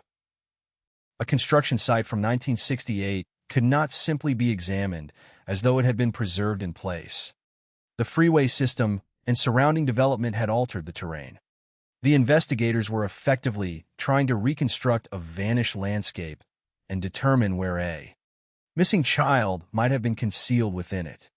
The cases of Gary Rotchett and Roger Madison also helped reveal the different ways in which Edwards's alleged crimes could unfold. In Gary's case, according to Edwards, the original target was another child. Gary became the victim because he was present. In Roger's case, the relationship was much closer. Roger was the friend of Edwards's son and lived only a few houses away. The contrast reinforced one of the most unsettling aspects of the Edwards story. There was no single relationship between the offender and his victims. Some were children he encountered in circumstances that appeared opportunistic. Others were already part of his social environment. For investigators, this made it difficult to construct a simple profile based only on stranger abduction. Edwards could operate within a community and gain the trust of people who had no reason to suspect him. That familiarity was particularly important when considering Roger's disappearance. If the confession was accurate, Roger had been killed by someone whose presence in the neighborhood was not unusual. The person accused of his murder was not an unknown figure who appeared once and vanished. He was someone the Madison family knew. He was connected to their son's friend group through his own child. This did not mean that the family had any reason to suspect him before the confession. On the contrary, the tragedy of the case lies partly in the fact that familiarity can create trust rather than suspicion. The 2 cases also brought attention to the role of Edwards's occupation. His knowledge of heavy machinery and construction areas may have provided opportunities to conceal evidence in places that were already being disturbed by large-scale development. Investigators could use historical records to identify where Edwards had worked, but even that information could not guarantee a discovery. The ground itself had changed. In Roger's case, decades of development separated the investigation from the original disappearance. The search in 2008 demonstrated the limits of even extensive modern investigative methods when the physical evidence is gone or inaccessible. Gary's case and Roger's case were also connected by timing. Both murders occurred in the same year, according to Edwards' confession. The long gap after the 1956 disappearances had ended.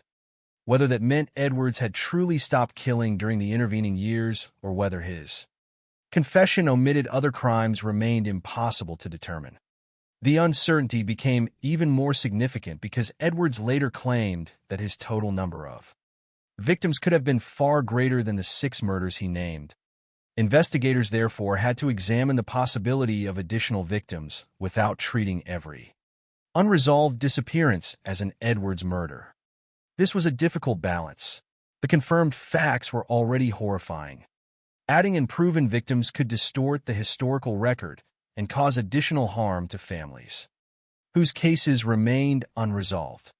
For Gary Rochett, however, there would eventually be a legal conclusion.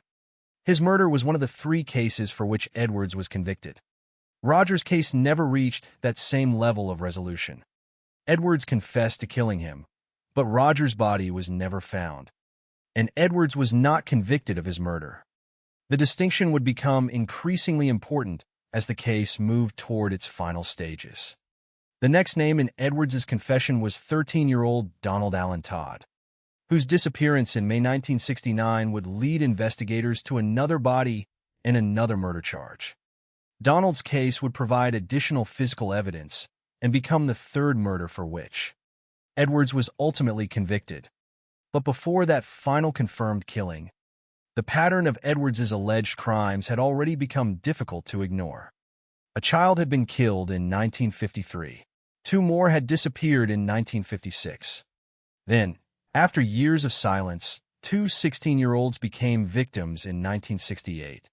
One was killed during an alleged attempted abduction involving his sister. The other was a boy who lived near Edwards and was a friend of his son. And in each case, the man who would later confess was living a life that appeared ordinary to the people around him. The significance of 1968 therefore extends beyond the deaths of Gary Rochett and Roger Madison. It marks the point at which Edwards' story entered its final phase. Within a year, another teenager would disappear. Within another year after that, 3 young sisters would survive an attempted abduction, and Edwards would walk into an LAPD station carrying a gun and begin telling police about the children whose names had remained hidden for years. The question would no longer be whether McRae Edwards had committed a murder. Investigators would soon have to confront a much larger question. How many children had crossed his path, and how much of his confession could still be proved? By 1969, the pattern described in McRae Edwards' later confession had moved into another year and another family. The name was Donald Allen Todd, a 13-year-old boy from Pacoima. His disappearance would become the final killing in Edwards' confession before the events of 1970 brought the entire story into the open. Unlike Donald Lee Baker, Brenda Jo Howell, and Roger Dale Madison, whose remains were never recovered, Donald Todd was eventually found. That difference would matter enormously when investigators began separating what Edwards claimed from what could actually be established. Donald was 13 years old. He lived in Pacoima, and in May 1969, he was involved in a school incident that resulted in him being suspended. After being sent home from school, Donald left. He was expected to return home, but he never did. The circumstances of his disappearance were initially another unexplained absence involving a child. There was no reason at that moment for investigators to connect Donald's disappearance to McRae Edwards. The connection would come later, when Edwards confessed. On May 16, 1969, Donald vanished. His disappearance would eventually become a homicide investigation when his body was found later that year beneath a bridge approximately 1.5 miles from his home.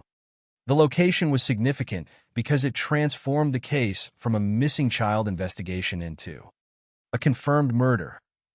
Donald had not simply disappeared. He had been killed.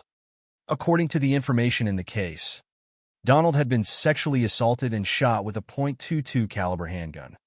These facts provided investigators with physical evidence that could be examined independently of Edwards's later confession.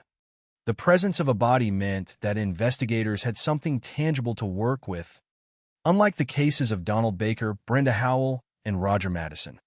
When Edwards eventually admitted killing Donald, his confession therefore fit into a case that already contained physical evidence of a violent death. Donald's family had lost a 13-year-old child who had left school and never returned. The circumstances were devastating precisely because the beginning of the story had been so ordinary. A school disciplinary problem resulted in Donald being sent home. He left. Then he disappeared. There was no indication to those around him that the day would end with his death. The discovery of his body later that year gave investigators the answer to one question, but created another. Who had killed him? That question would eventually be answered by Edwards himself. According to his confession, he was responsible for Donald's death. The admission placed Edwards directly into the investigation. By the time he confessed in 1970, investigators already knew that Edwards had been connected by his own statements to several child murders dating back to 1953. Stella Nolan's remains had been found at the location Edwards identified. Donald Todd had been found dead in 1969. The confession therefore provided a connection between a man and a series of cases separated by years and different circumstances. But Donald Todd's murder was also important because it became one of the 3 cases for which Edwards was ultimately convicted. The legal distinction is critical. Edwards confessed to 6 murders in total: Stella Darlene Nolan, Donald Lee Baker, Brenda Jo Howell, Gary Rotchett, Roger Dale Madison, and Donald Allen Todd. Yet only 3 of those murders resulted in convictions. Stella, Gary, and Donald were the 3 cases that reached that level. Donald's body had been recovered, giving investigators physical evidence of the crime. Donald Baker, Brenda Howell, and Roger Madison remained without recovered remains, and Edwards was not convicted for their deaths. The difference between those categories would become one of the central facts of the Edwards case. It is tempting to treat a confession as the final answer in an investigation, especially when a confession appears to fit details already known to investigators. But the legal system required more than simply accepting every statement Edwards made. The evidence had to be considered case by case. Donald Todd's murder was therefore part of the strongest group of cases against Edwards. There was a known victim. There was a recovered body. There was evidence indicating how Donald had died. And there was a confession from Edwards accepting responsibility. The case also contributed to a broader picture of the methods Edwards was accused of using. His confessed victims were children and teenagers. Their circumstances differed, but the cases shared a disturbing vulnerability. Young people encountering a man who could move through ordinary community spaces without immediately attracting suspicion. Edwards's background as a construction worker also remained relevant. He was accustomed to moving around Southern California, working in locations where roads, bridges, and construction sites were part of the rapidly expanding landscape. Yet investigators had to avoid turning his occupation into an explanation for every unsolved disappearance. His work gave him knowledge of certain areas, but knowledge alone did not establish responsibility for crimes. This became especially important when investigators began looking beyond the 6 confessed victims. By the time Donald Todd's case was connected to Edwards, authorities were confronted with a growing list of missing children whose disappearances had occurred in Southern California during the years Edwards had lived and worked there. Some of those cases seemed to share geographical similarities. Some involved children within an age range comparable to Edwards's confessed victims. But those similarities could not substitute for evidence. The question of additional victims would remain unresolved. Donald Todd's case also occurred only months before the event that would finally expose Edwards. On March 6, 1970, 3 sisters, 12-year-old Valerie Cohen, 13-year-old Cindy Cohen, and 14-year-old Jan Cohen, would become the targets of an attempted abduction. The sisters lived in Sylmar and had been neighbors of Edwards. Their survival would change the course of the investigation. Unlike Stella Nolan, Donald Baker, Brenda Howell, Gary Rotchett, Roger Madison, and Donald Todd, the Cohen sisters were alive. They could provide information about what had happened. Their escape would create a direct link between Edwards and an active criminal investigation. It would also give police a reason to arrest and question him. But the sequence of events leading to that moment must be considered carefully. Donald Todd had disappeared less than a year earlier. His body had been found beneath a bridge. Edwards would later confess to killing him. Yet at the time of the murder, there was no public knowledge that Edwards was connected to Donald's death. The man remained outwardly integrated into his community. He continued to have his family, his work, and his relationships. The fact that Edwards could move through this environment without being identified as a suspect would become one of the most unsettling aspects of the story.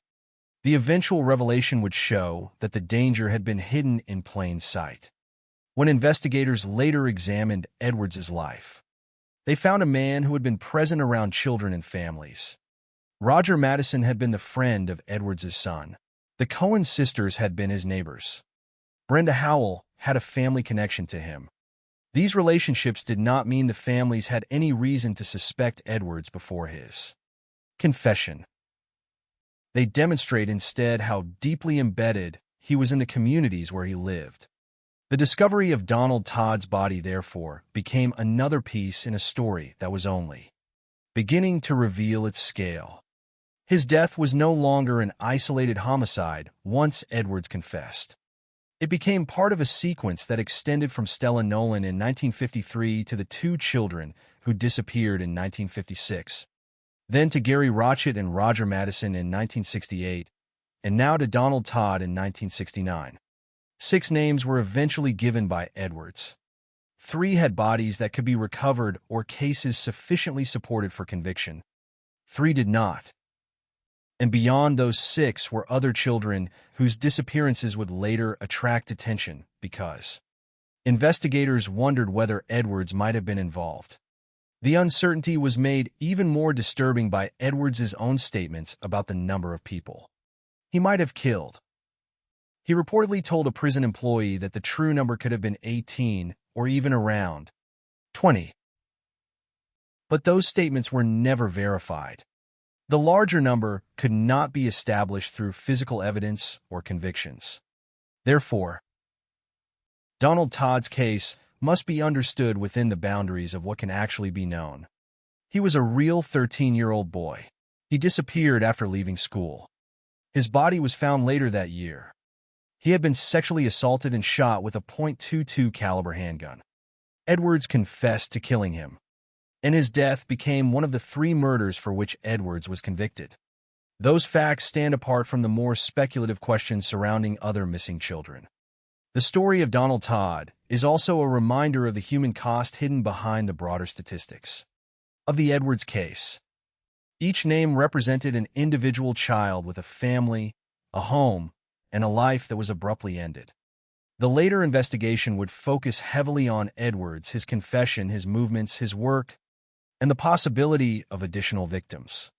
But Donald's story began long before Edwards became the center of attention. It began with a 13-year-old leaving school and failing to come home. His family did not know what had happened. For a time, investigators did not know either. Eventually, the discovery of his body answered the question of whether Donald was alive. The confession would answer the question of who Edwards claimed was responsible. But the case would not reach its final stage until another group of children survived an encounter with Edwards in 1970. The Cohen sisters would become the turning point. Their escape would lead directly to the arrest of a man who had spent years living among the people. He ultimately confessed to killing. And when Edwards walked into an LAPD station after that incident, he would not simply admit to the attempted abduction. He would begin revealing a much larger story, one that reached back nearly 2 decades to the disappearance of an 8-year-old girl named Stella Darlene Nolan. On March 6, 1970, The investigation into Mac Ray Edwards changed direction because 3 children survived. Valerie Cohen was 12 years old. Cindy Cohen was 13. Jan Cohen was 14. The 3 sisters lived in Sylmar, and they had been neighbors of Edwards. That detail would later become especially disturbing because, like Roger Dale Madison, the girls were not strangers to the man who would eventually confess to multiple child murders. Edwards was already a familiar figure within their community. There was nothing about the ordinary relationship between neighbors that would necessarily have warned the girls or their families that he represented a danger. Yet on that day, Edwards and a 15-year-old male accomplice became involved in an attempt to abduct the 3 sisters. The plan, according to the information provided in the case, was not simply an impulsive encounter. The girls were taken from their home environment and transported away. Edwards forced them to write a note to their father, creating the impression that they had left voluntarily. That detail mattered because it showed an attempt to control what the family would believe after the girls disappeared. A disappearance can immediately trigger an emergency response when parents know their child would never leave without explanation. A note suggesting that the children had chosen to leave could delay or complicate that response. In this case, however, the plan failed. The 3 sisters were taken to a remote area near Newhall in the Angeles National Forest. There, 2 of the girls managed to escape. Their survival was the event that ultimately brought Edwards into direct contact with law enforcement. The 3rd girl was also released after Edwards realized that she could identify him. None of the 3 sisters was killed. Their survival was crucial not only because it protected their lives, but because they were able to provide investigators with information about the man involved. Until this point, Edwards' connection to the earlier killings remained hidden from the authorities in the form of unsolved cases, missing children, and deaths without a known perpetrator. The Cohen sisters changed that. There were now living witnesses who could identify Edwards and describe his involvement in the attempted abduction. The man who had remained embedded in the community was no longer invisible to investigators. What happened next was one of the strangest elements of the case. Edwards did not simply disappear after the attempted abduction. He did not remain hidden in an isolated location. Instead, he walked into the LAPD Foothill Station. He arrived carrying a firearm. He handed the weapon to police and told them that it was loaded. Then he confessed to the attempted abduction of the Cohen sisters. The surrender itself was extraordinary. But what Edwards said after entering the station was even more consequential. He began talking about earlier crimes. According to the case information, he confessed to killing 6 children. The investigation that had begun with 3 surviving girls suddenly expanded backward through nearly 2 decades of Southern California history. Edwards named Stella Darlene Nolan, Donald Lee Baker, Brenda Jo Howell, Gary Rotchett, Roger Dale Madison, and Donald Allen Todd. The oldest of those cases dated to 1953. The most recent involved Donald Todd in 1969. The confession, therefore, created a timeline stretching from the early 1950s to the end of the 1960s. For investigators, the first task was determining whether Edwards was telling the truth. His confession contained claims that were too serious to accept without verification. The case of Stella Nolan provided the first major test. Edwards directed investigators to the place where he said Stella had been buried. Police searched the area and found her remains beneath approximately 8 feet of earth near a freeway-related structure in Downey. The discovery gave investigators powerful confirmation that Edwards knew what had happened to Stella. It did not automatically prove every other detail he provided, but it established that his confession contained information that corresponded to physical reality. The investigators then had to examine the other names individually. Donald Baker and Brenda Howell had disappeared in 1956. Edwards claimed he had killed both of them and indicated a location where he said their bodies had been left. Investigators searched, but no remains were recovered. Gary Rotchett, killed in 1968 according to Edwards, became one of the cases for which Edwards was eventually convicted. Roger Madison, another 16-year-old killed in 1968 according to the confession, remained missing. Donald Todd, whose body had already been found after his disappearance in 1969, was another case in which the confession could be examined alongside physical evidence. The investigation therefore developed into separate categories. Some of Edwards' statements could be compared with recovered bodies or other evidence.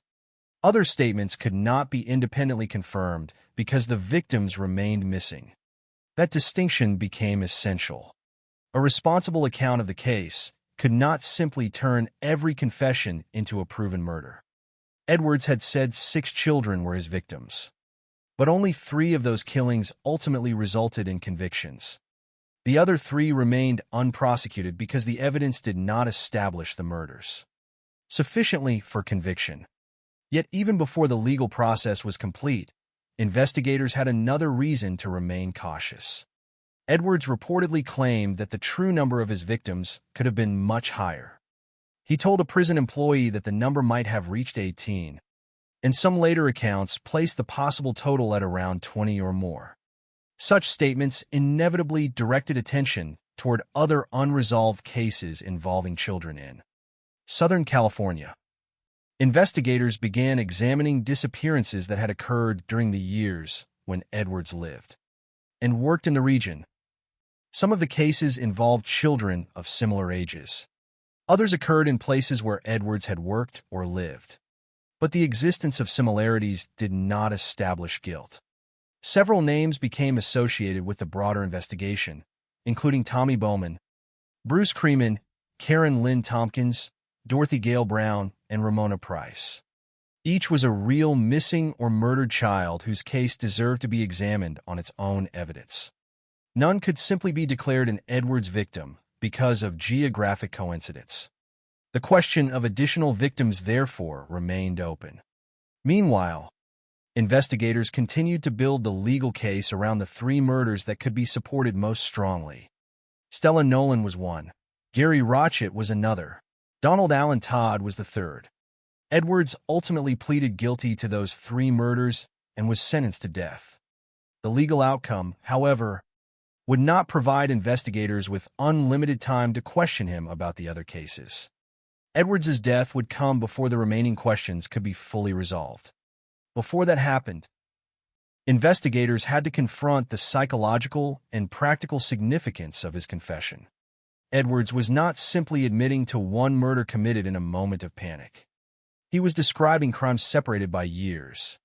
His statements suggested that he had moved between ordinary community life and lethal violence, without attracting suspicion for long periods. He had a family. He had a job. He lived among neighbors. He was trusted by people whose children were later connected to his confession. Roger Madison had been a friend of Edwards' son. The Cohen sisters had been neighbors. Brenda Howell had a family connection to him. These relationships made the investigation particularly unsettling because they showed how proximity and trust could coexist with hidden violence. There was also the question of Edwards' occupation. As a heavy equipment operator involved in freeway construction, he possessed knowledge of places where earth was being excavated and reshaped. Investigators believed this knowledge could have helped him conceal bodies. The case of Roger Madison became especially important in this context because Edwards said he had used a construction site along State Route 23 to hide Roger's body.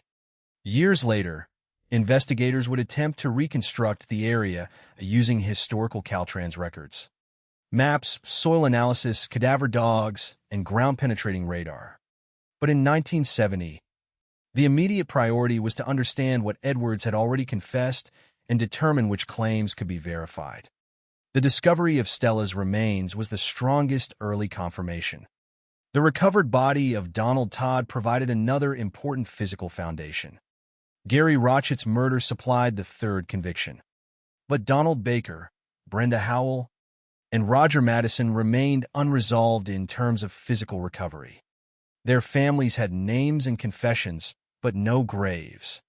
That difference would continue to define the case. Edwards' decision to walk into the police station had therefore accomplished something no conventional investigation had managed to do. It brought a hidden suspect directly into police custody and opened a path into cases that had remained unsolved for years. Yet it also created a new problem. Once Edwards began talking, investigators had to determine where the truth ended and uncertainty began. His confession contained verified information, unverified claims, and statements suggesting that there might be additional victims. The investigation could not simply stop at the 6 names. It had to ask whether other children might also have crossed paths with Edwards. But every new case required evidence. The tragedy of the investigation was that time had already erased much of that evidence. Children had disappeared years earlier. Landscapes had changed. Construction had transformed locations. Records were old. Some witnesses might remember only fragments. And in several cases, there were no remains to recover. The Cohen sisters had survived, and because they did, the secret finally began to unravel. Their survival gave police the immediate reason to confront Edwards. His decision to surrender then opened a much older story. The name of Stella Nolan led back to 1953. Donald Baker and Brenda Howell led to 1956. Gary Rotchett and Roger Madison led to 1968. Donald Todd led to 1969. 6 children, 6 confessions, 3 convictions, and beyond them, a series of unresolved disappearances that investigators could not ignore but could not conclusively attribute to Edwards. The case was now moving toward its final stage, the courtroom. Edwards would face judgment for the murders that could be prosecuted. But even a conviction and a death sentence could not answer the questions raised by the children who remained missing. The legal system could establish guilt in specific cases.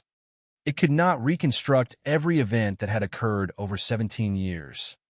And before investigators could fully explore all of the possibilities created by Edwards' confession, he would die in prison. The man who had finally opened the door to the past would soon be gone, leaving behind a trail of names, locations, confessions, and unanswered questions that investigators would continue to examine long after his death. After the 3 Cohen sisters survived the attempted abduction on March 6, 1970, the investigation reached a point from which there could be no return to the quiet life Mac Ray Edwards had maintained for years. Valerie, Cindy, and Jan Cohen were alive. They had escaped. They could identify the man involved. And the man they knew as a neighbor was no longer simply a familiar face in Sylmar. He was now connected to a serious criminal investigation. The circumstances surrounding Edwards' surrender were unusual. Rather than attempting to disappear, he walked into the LAPD Foothill Station himself. He was carrying a firearm. He handed the weapon to police and told them it was loaded. Then he admitted his involvement in the attempted abduction of the 3 girls. For investigators, that admission opened an unexpected door. What initially appeared to be a single recent crime quickly became something much larger. Edwards began talking about children who had disappeared or been killed years earlier. He confessed to 6 murders. The names reached back to 1953, when 8-year-old Stella Darlene Nolan disappeared in Norwalk. They included Donald Lee Baker and Brenda Jo Howell, who disappeared together in 1956. They included Gary Rotchett and Roger Dale Madison in 1968, and 13-year-old Donald Allen Todd in 1969. The revelation transformed the investigation. Detectives were no longer dealing only with an attempted abduction. They were suddenly confronted with a possible series of child murders extending across 17 years. But a confession alone could not answer every question. Investigators had to determine which parts of Edwards' story could be verified. The first major test came with Stella Nolan. Edwards directed police to the location where he claimed he had buried her. Investigators searched the site and discovered her remains beneath approximately 8 feet of earth, near a freeware-related structure in Downey. The discovery was critical.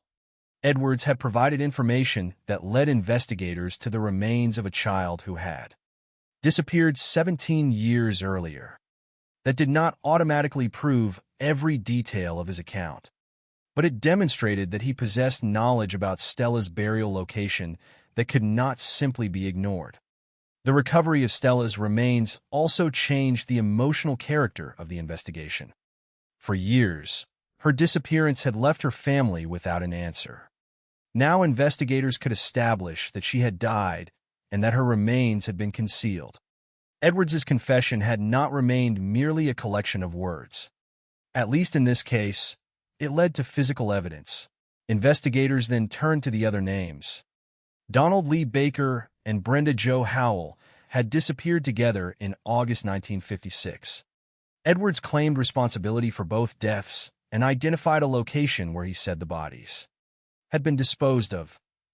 Authorities searched, but no remains were found. The result created a sharp contrast with Stella's case. Edwards had provided another location, but the search could not confirm his account.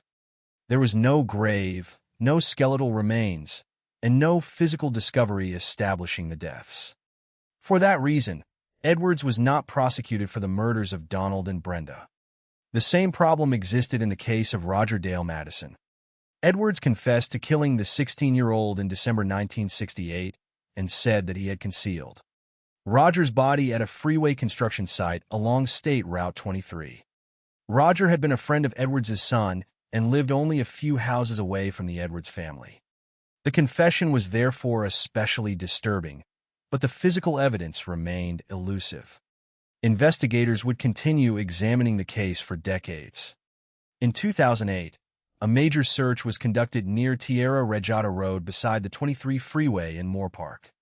Investigators used cadaver dogs, soil analysis, ground-penetrating radar, historical construction records, maps, and Caltrans records to reconstruct the landscape and identify possible burial locations. 2 independent groups of search dogs reacted in the same general area, and radar detected an underground anomaly. Yet after days of investigation, no human remains were found. The search was eventually suspended. Roger remained missing. The case demonstrated how difficult it could be to verify a confession when the physical landscape had changed dramatically over the decades. Edwards had worked around heavy construction equipment and freeway projects. A place that had been open or under construction in 1968 could have been transformed by later development. Investigators were not simply searching the landscape as it existed when Roger disappeared. They were attempting to reconstruct a vanished version of that landscape from historical records. Gary Rochet's case provided another form of evidence. Edwards confessed that on November 26, 1968, he had entered the Rochet home intending to abduct Gary's 13-year-old sister. She was not there. Gary, 16, was present, and Edwards said he shot him. Gary's murder became one of the 3 killings for which Edwards was ultimately convicted. Donald Allen Todd's case also contained physical evidence. Donald, 13, disappeared after being suspended from school in May 1969. His body was later found beneath a bridge approximately 1.5 miles from his home. According to the case information, he had been sexually assaulted and shot with a .22 caliber handgun. Edwards confessed to killing him. His case, like Stella's and Gary's, ultimately formed part of the prosecution that led to Edwards's conviction. The investigators, therefore, had to divide the confession into different categories. 3 murders, Stella Nolan, Gary Rochet, and Donald Todd, were sufficiently established for conviction. 3 others, Donald Baker, Brenda Howell, and Roger Madison, remained unprosecuted because their bodies had not been recovered and the evidence was insufficient to establish the murders in court. This distinction is essential. Edwards confessed to 6 killings, but the legal record confirmed only 3 convictions. The investigation did not treat every statement as automatically proven fact. Instead, detectives had to look for corroboration.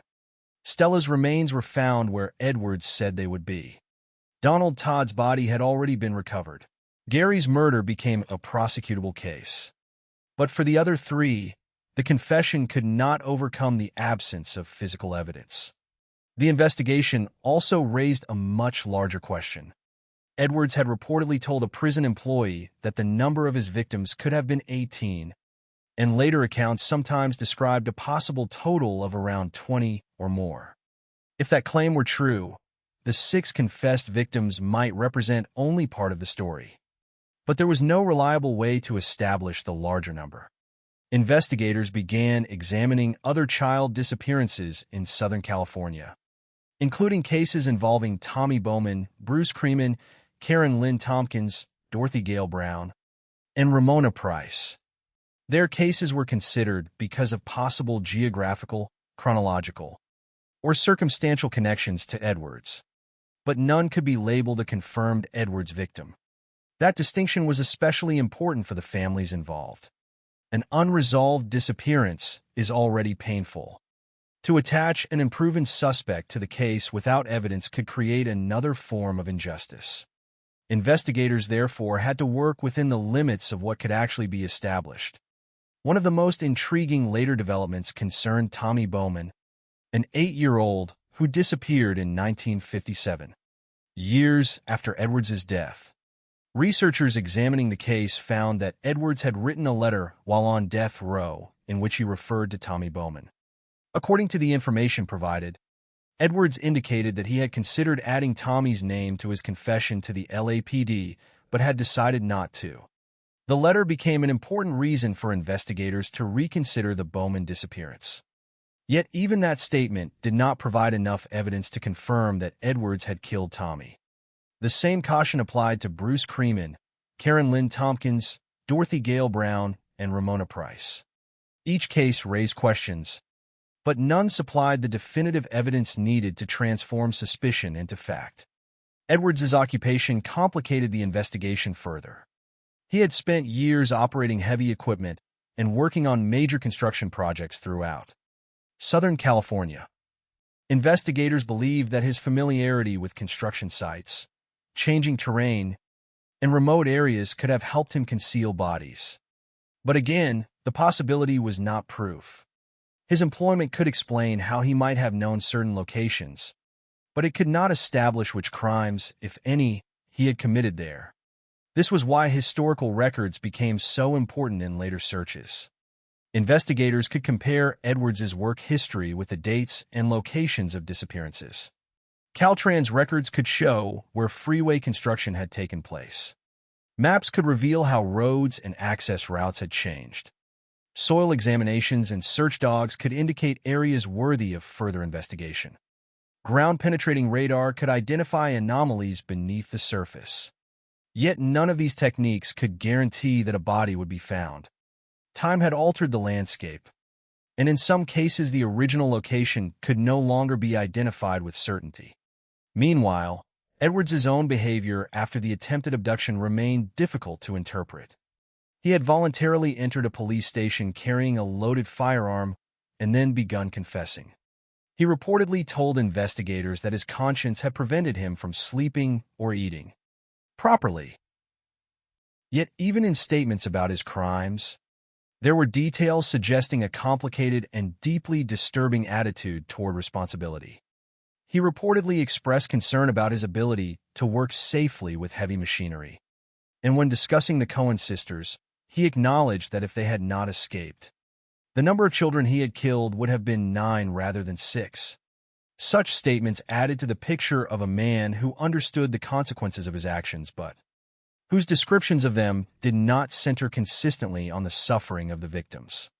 Still, the most important fact remained that 3 girls had survived. Their testimony had brought Edwards into custody. His surrender had opened the door to the old cases, and the discovery of Stella Nolan's remains had given investigators a physical link between Edwards and a 17-year-old disappearance. The investigation now moved toward the courtroom. Edwards would plead guilty to 3 murders and receive a death sentence. The cases that could not be proven would remain unresolved. And the larger question, the possibility that there were many more victims, would follow him into prison. For investigators, the work was far from finished. The confession had not closed the investigation. In some ways, it had expanded it. Every new name created another question. Every missing child created the possibility of another connection. Every unsuccessful search reinforced the limits of what could be known. The case of Mac Ray Edwards therefore entered its final stage with two competing realities. On one side, there was enough evidence to establish that Edwards was a child murderer and to secure convictions for 3 killings. On the other, there remained a much larger shadow. 3 confessed murders without recovered remains. Numerous unresolved child disappearances considered as possible connections, and Edwards's own unverified claim that the true number of victims might have been far higher. The courtroom could address only the charges supported by evidence. It could not provide answers for every missing child, and before investigators could fully explore all of those unanswered questions, Mac Ray Edwards would make one final decision that would permanently limit what could be learned from him. He would take his own life in prison, leaving behind a confession that had revealed part of the truth but never the whole of it. Mac Ray Edwards walked into the LAPD Foothill Station in 1970 and confessed to killing 6 children. The investigation moved from the streets of Southern California into the legal system. The confession had created a disturbing picture, but the courtroom could not simply treat every statement Edwards made as a proven fact. Each murder had to be considered according to the evidence available. This distinction would ultimately determine which of the 6 killings became convictions and which remained unresolved.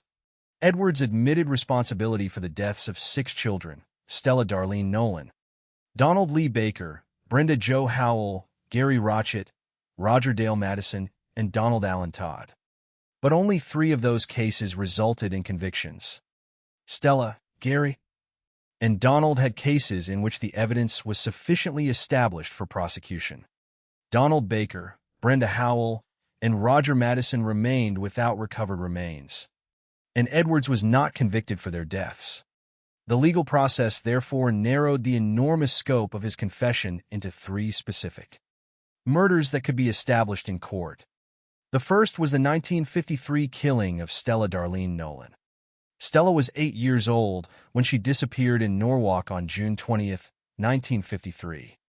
According to Edwards's confession, he had abducted her, taken her to his home, sexually assaulted her, and then transported her toward the Angeles National Forest.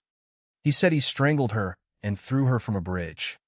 Edwards later told investigators that when he returned the following day, he was shocked to discover that Stella was still alive and had crawled approximately 100 yards from the place where he had left her.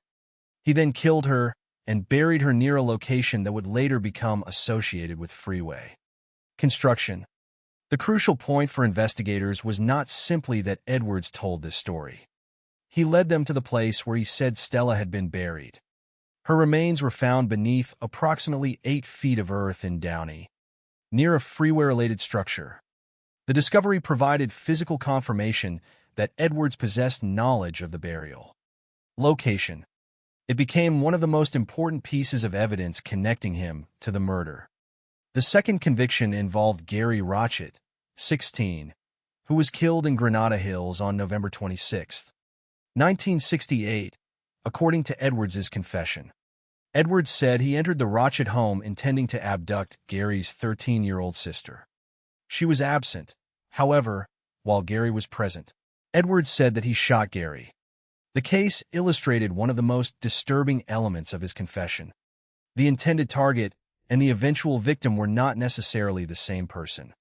Gary's presence changed the circumstances, and according to Edwards, he became the victim. The third conviction involved 13-year-old Donald Allen Todd. Donald lived in Pacoima and disappeared in May 1969 after being suspended from school and sent home. His body was later found beneath a bridge approximately 1.5 miles from his home. According to the case information, Donald had been sexually assaulted and shot with a .22 caliber handgun. Edwards confessed to killing him. Unlike the Baker, Howell, and Madison cases, Donald's remains had been recovered. The physical reality of the homicide gave investigators a foundation that could be considered. Alongside Edwards's admission, these 3 cases formed the legal basis for Edwards's conviction. He pleaded guilty to the murders and was sentenced to death. The sentence represented the formal conclusion of the prosecution, but it did not resolve the broader investigation. Edwards had confessed to 3 additional killings for which there were no recovered bodies. The families of Donald Lee Baker, Brenda Jo Howell, and Roger Dale Madison were left with something profoundly incomplete: a confession without the physical certainty of a grave. Edwards had claimed responsibility for their deaths, but the legal system could not convert those statements into convictions without sufficient evidence. Roger's case remained especially important because of the extraordinary effort later made to locate his remains.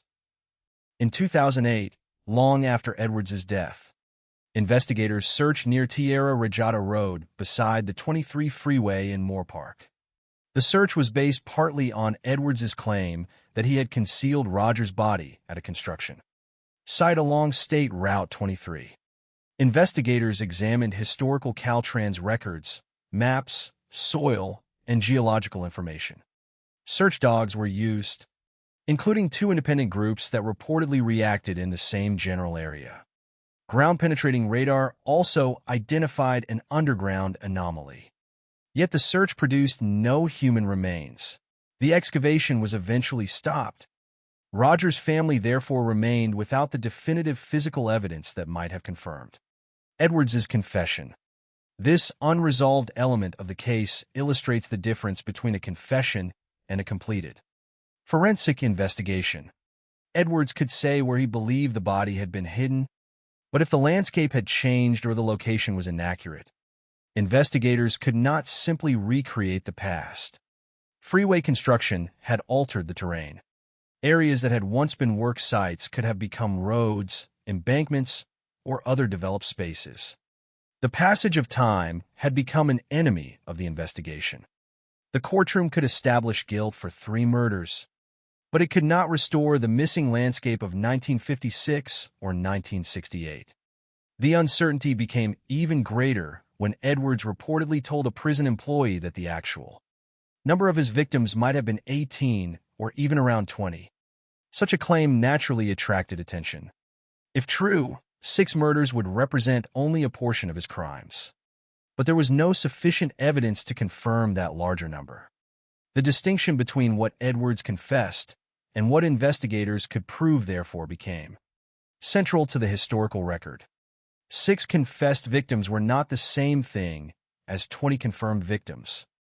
Investigators later examined other child disappearances, including Tommy Bowman, Bruce Creeman, Karen Lynn Tompkins, Dorothy Gale Brown, and Ramona Price. Their cases contained circumstances that prompted questions about a possible connection to Edwards. Some occurred in areas where he had lived or worked. Some involved children of ages comparable to his confessed victims. But none could be conclusively attributed to him. Tommy Bowman's case became particularly intriguing because of a letter Edwards wrote while on death row. According to the information in the case, Edwards mentioned that he had considered telling LAPD about Tommy, but decided against adding him to his confession. That statement gave investigators a reason to look more closely at the case. But it still did not establish that Edwards had killed Tommy. The same principle applied to the other unresolved cases. A geographical connection was not enough. A similarity in age was not enough. A resemblance between an old witness description and a photograph of Edwards was not enough. Investigators needed evidence capable of establishing responsibility. This caution is important because the Edwards case could easily become distorted by the enormous number of missing child cases associated with Southern California during the same period. Once investigators knew that Edwards had confessed to 6 murders and claimed the possibility of many more, it was natural to reconsider unsolved disappearances. But a responsible historical account has to preserve the distinction between confirmed facts and unresolved possibilities. The families of missing children deserved answers, but they also deserved accuracy. Edwards's death would make those answers much harder to obtain. He was held at San Quentin State Prison after receiving his death sentence. According to the information provided, he wanted the death penalty and had expressed a desire to be punished for what he had done. Yet he would not remain alive long enough for investigators to exhaust the possibilities created by his confession. On October 30th, 1971, Edwards died by suicide in his prison cell. He hanged himself using the electrical cord from a television. His death brought an abrupt end to the possibility of further direct questioning. Investigators could no longer ask him to clarify the locations of missing bodies. They could no longer challenge contradictions in his statements. They could no longer ask whether the number 18 or the larger figure sometimes associated with his claims had any factual basis. They could no longer ask him about the many unsolved child disappearances that had begun attracting attention. A correction regarding the date of his death is also important. Some older secondary accounts, including an earlier Los Angeles Times report, gave the year as 1972. The newspaper later corrected that information, establishing that Edwards died in 1971. His death, therefore, came only about a year and a half after his confession. In the end, the legal record was narrower than the confession itself. Edwards was a convicted murderer responsible, in the legal sense, for 3 killings: Stella Nolan, Gary Rotchett, and Donald Todd. He confessed to 3 additional murders: Donald Baker, Brenda Howell, and Roger Madison, but those deaths did not produce convictions. And beyond those 6 were other cases that investigators considered but could not prove were connected to him. That uncertainty is not a minor footnote. It is the central unresolved issue of the case. How many children did Mac Ray Edwards actually kill? 6? More? Perhaps the 18 or 20 victims he claimed. The evidence cannot answer that question with certainty. What can be established is already terrible. 6 children were named by Edwards in his confession. 3 murders led to convictions. 1 child's remains were found exactly where Edwards said they would be. Another victim's body had been recovered before the confession. 1 case became a conviction despite the different circumstances surrounding it. 3 families, however, were left without recovered remains. And other families continued to wonder whether the disappearance or death of their child might somehow intersect with Edwards's hidden history. The death sentence, therefore, did not provide a complete ending. It established legal responsibility for 3 murders, but it could not explain every disappearance, identify every possible victim, or recover every missing child. When Edwards died in San Quentin, he took those unanswered questions with him.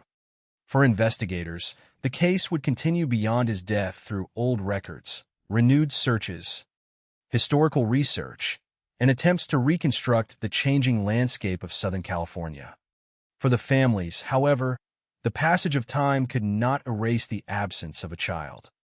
A courtroom judgment could name a murderer. It could not give every family a grave. And that is where the Edwards story becomes larger than the man himself. The most important names are not the names of the investigators or the prosecutors. They are the names of the children whose lives were cut short or whose disappearances remained unresolved. Stella Nolan, Donald Baker, Brenda Howell, Gary Rotchett, Roger Madison, and Donald Allen Todd. Their stories are the reason the case remains significant. Mac Ray Edwards became the center of the investigation, but the victims remain the center of the tragedy.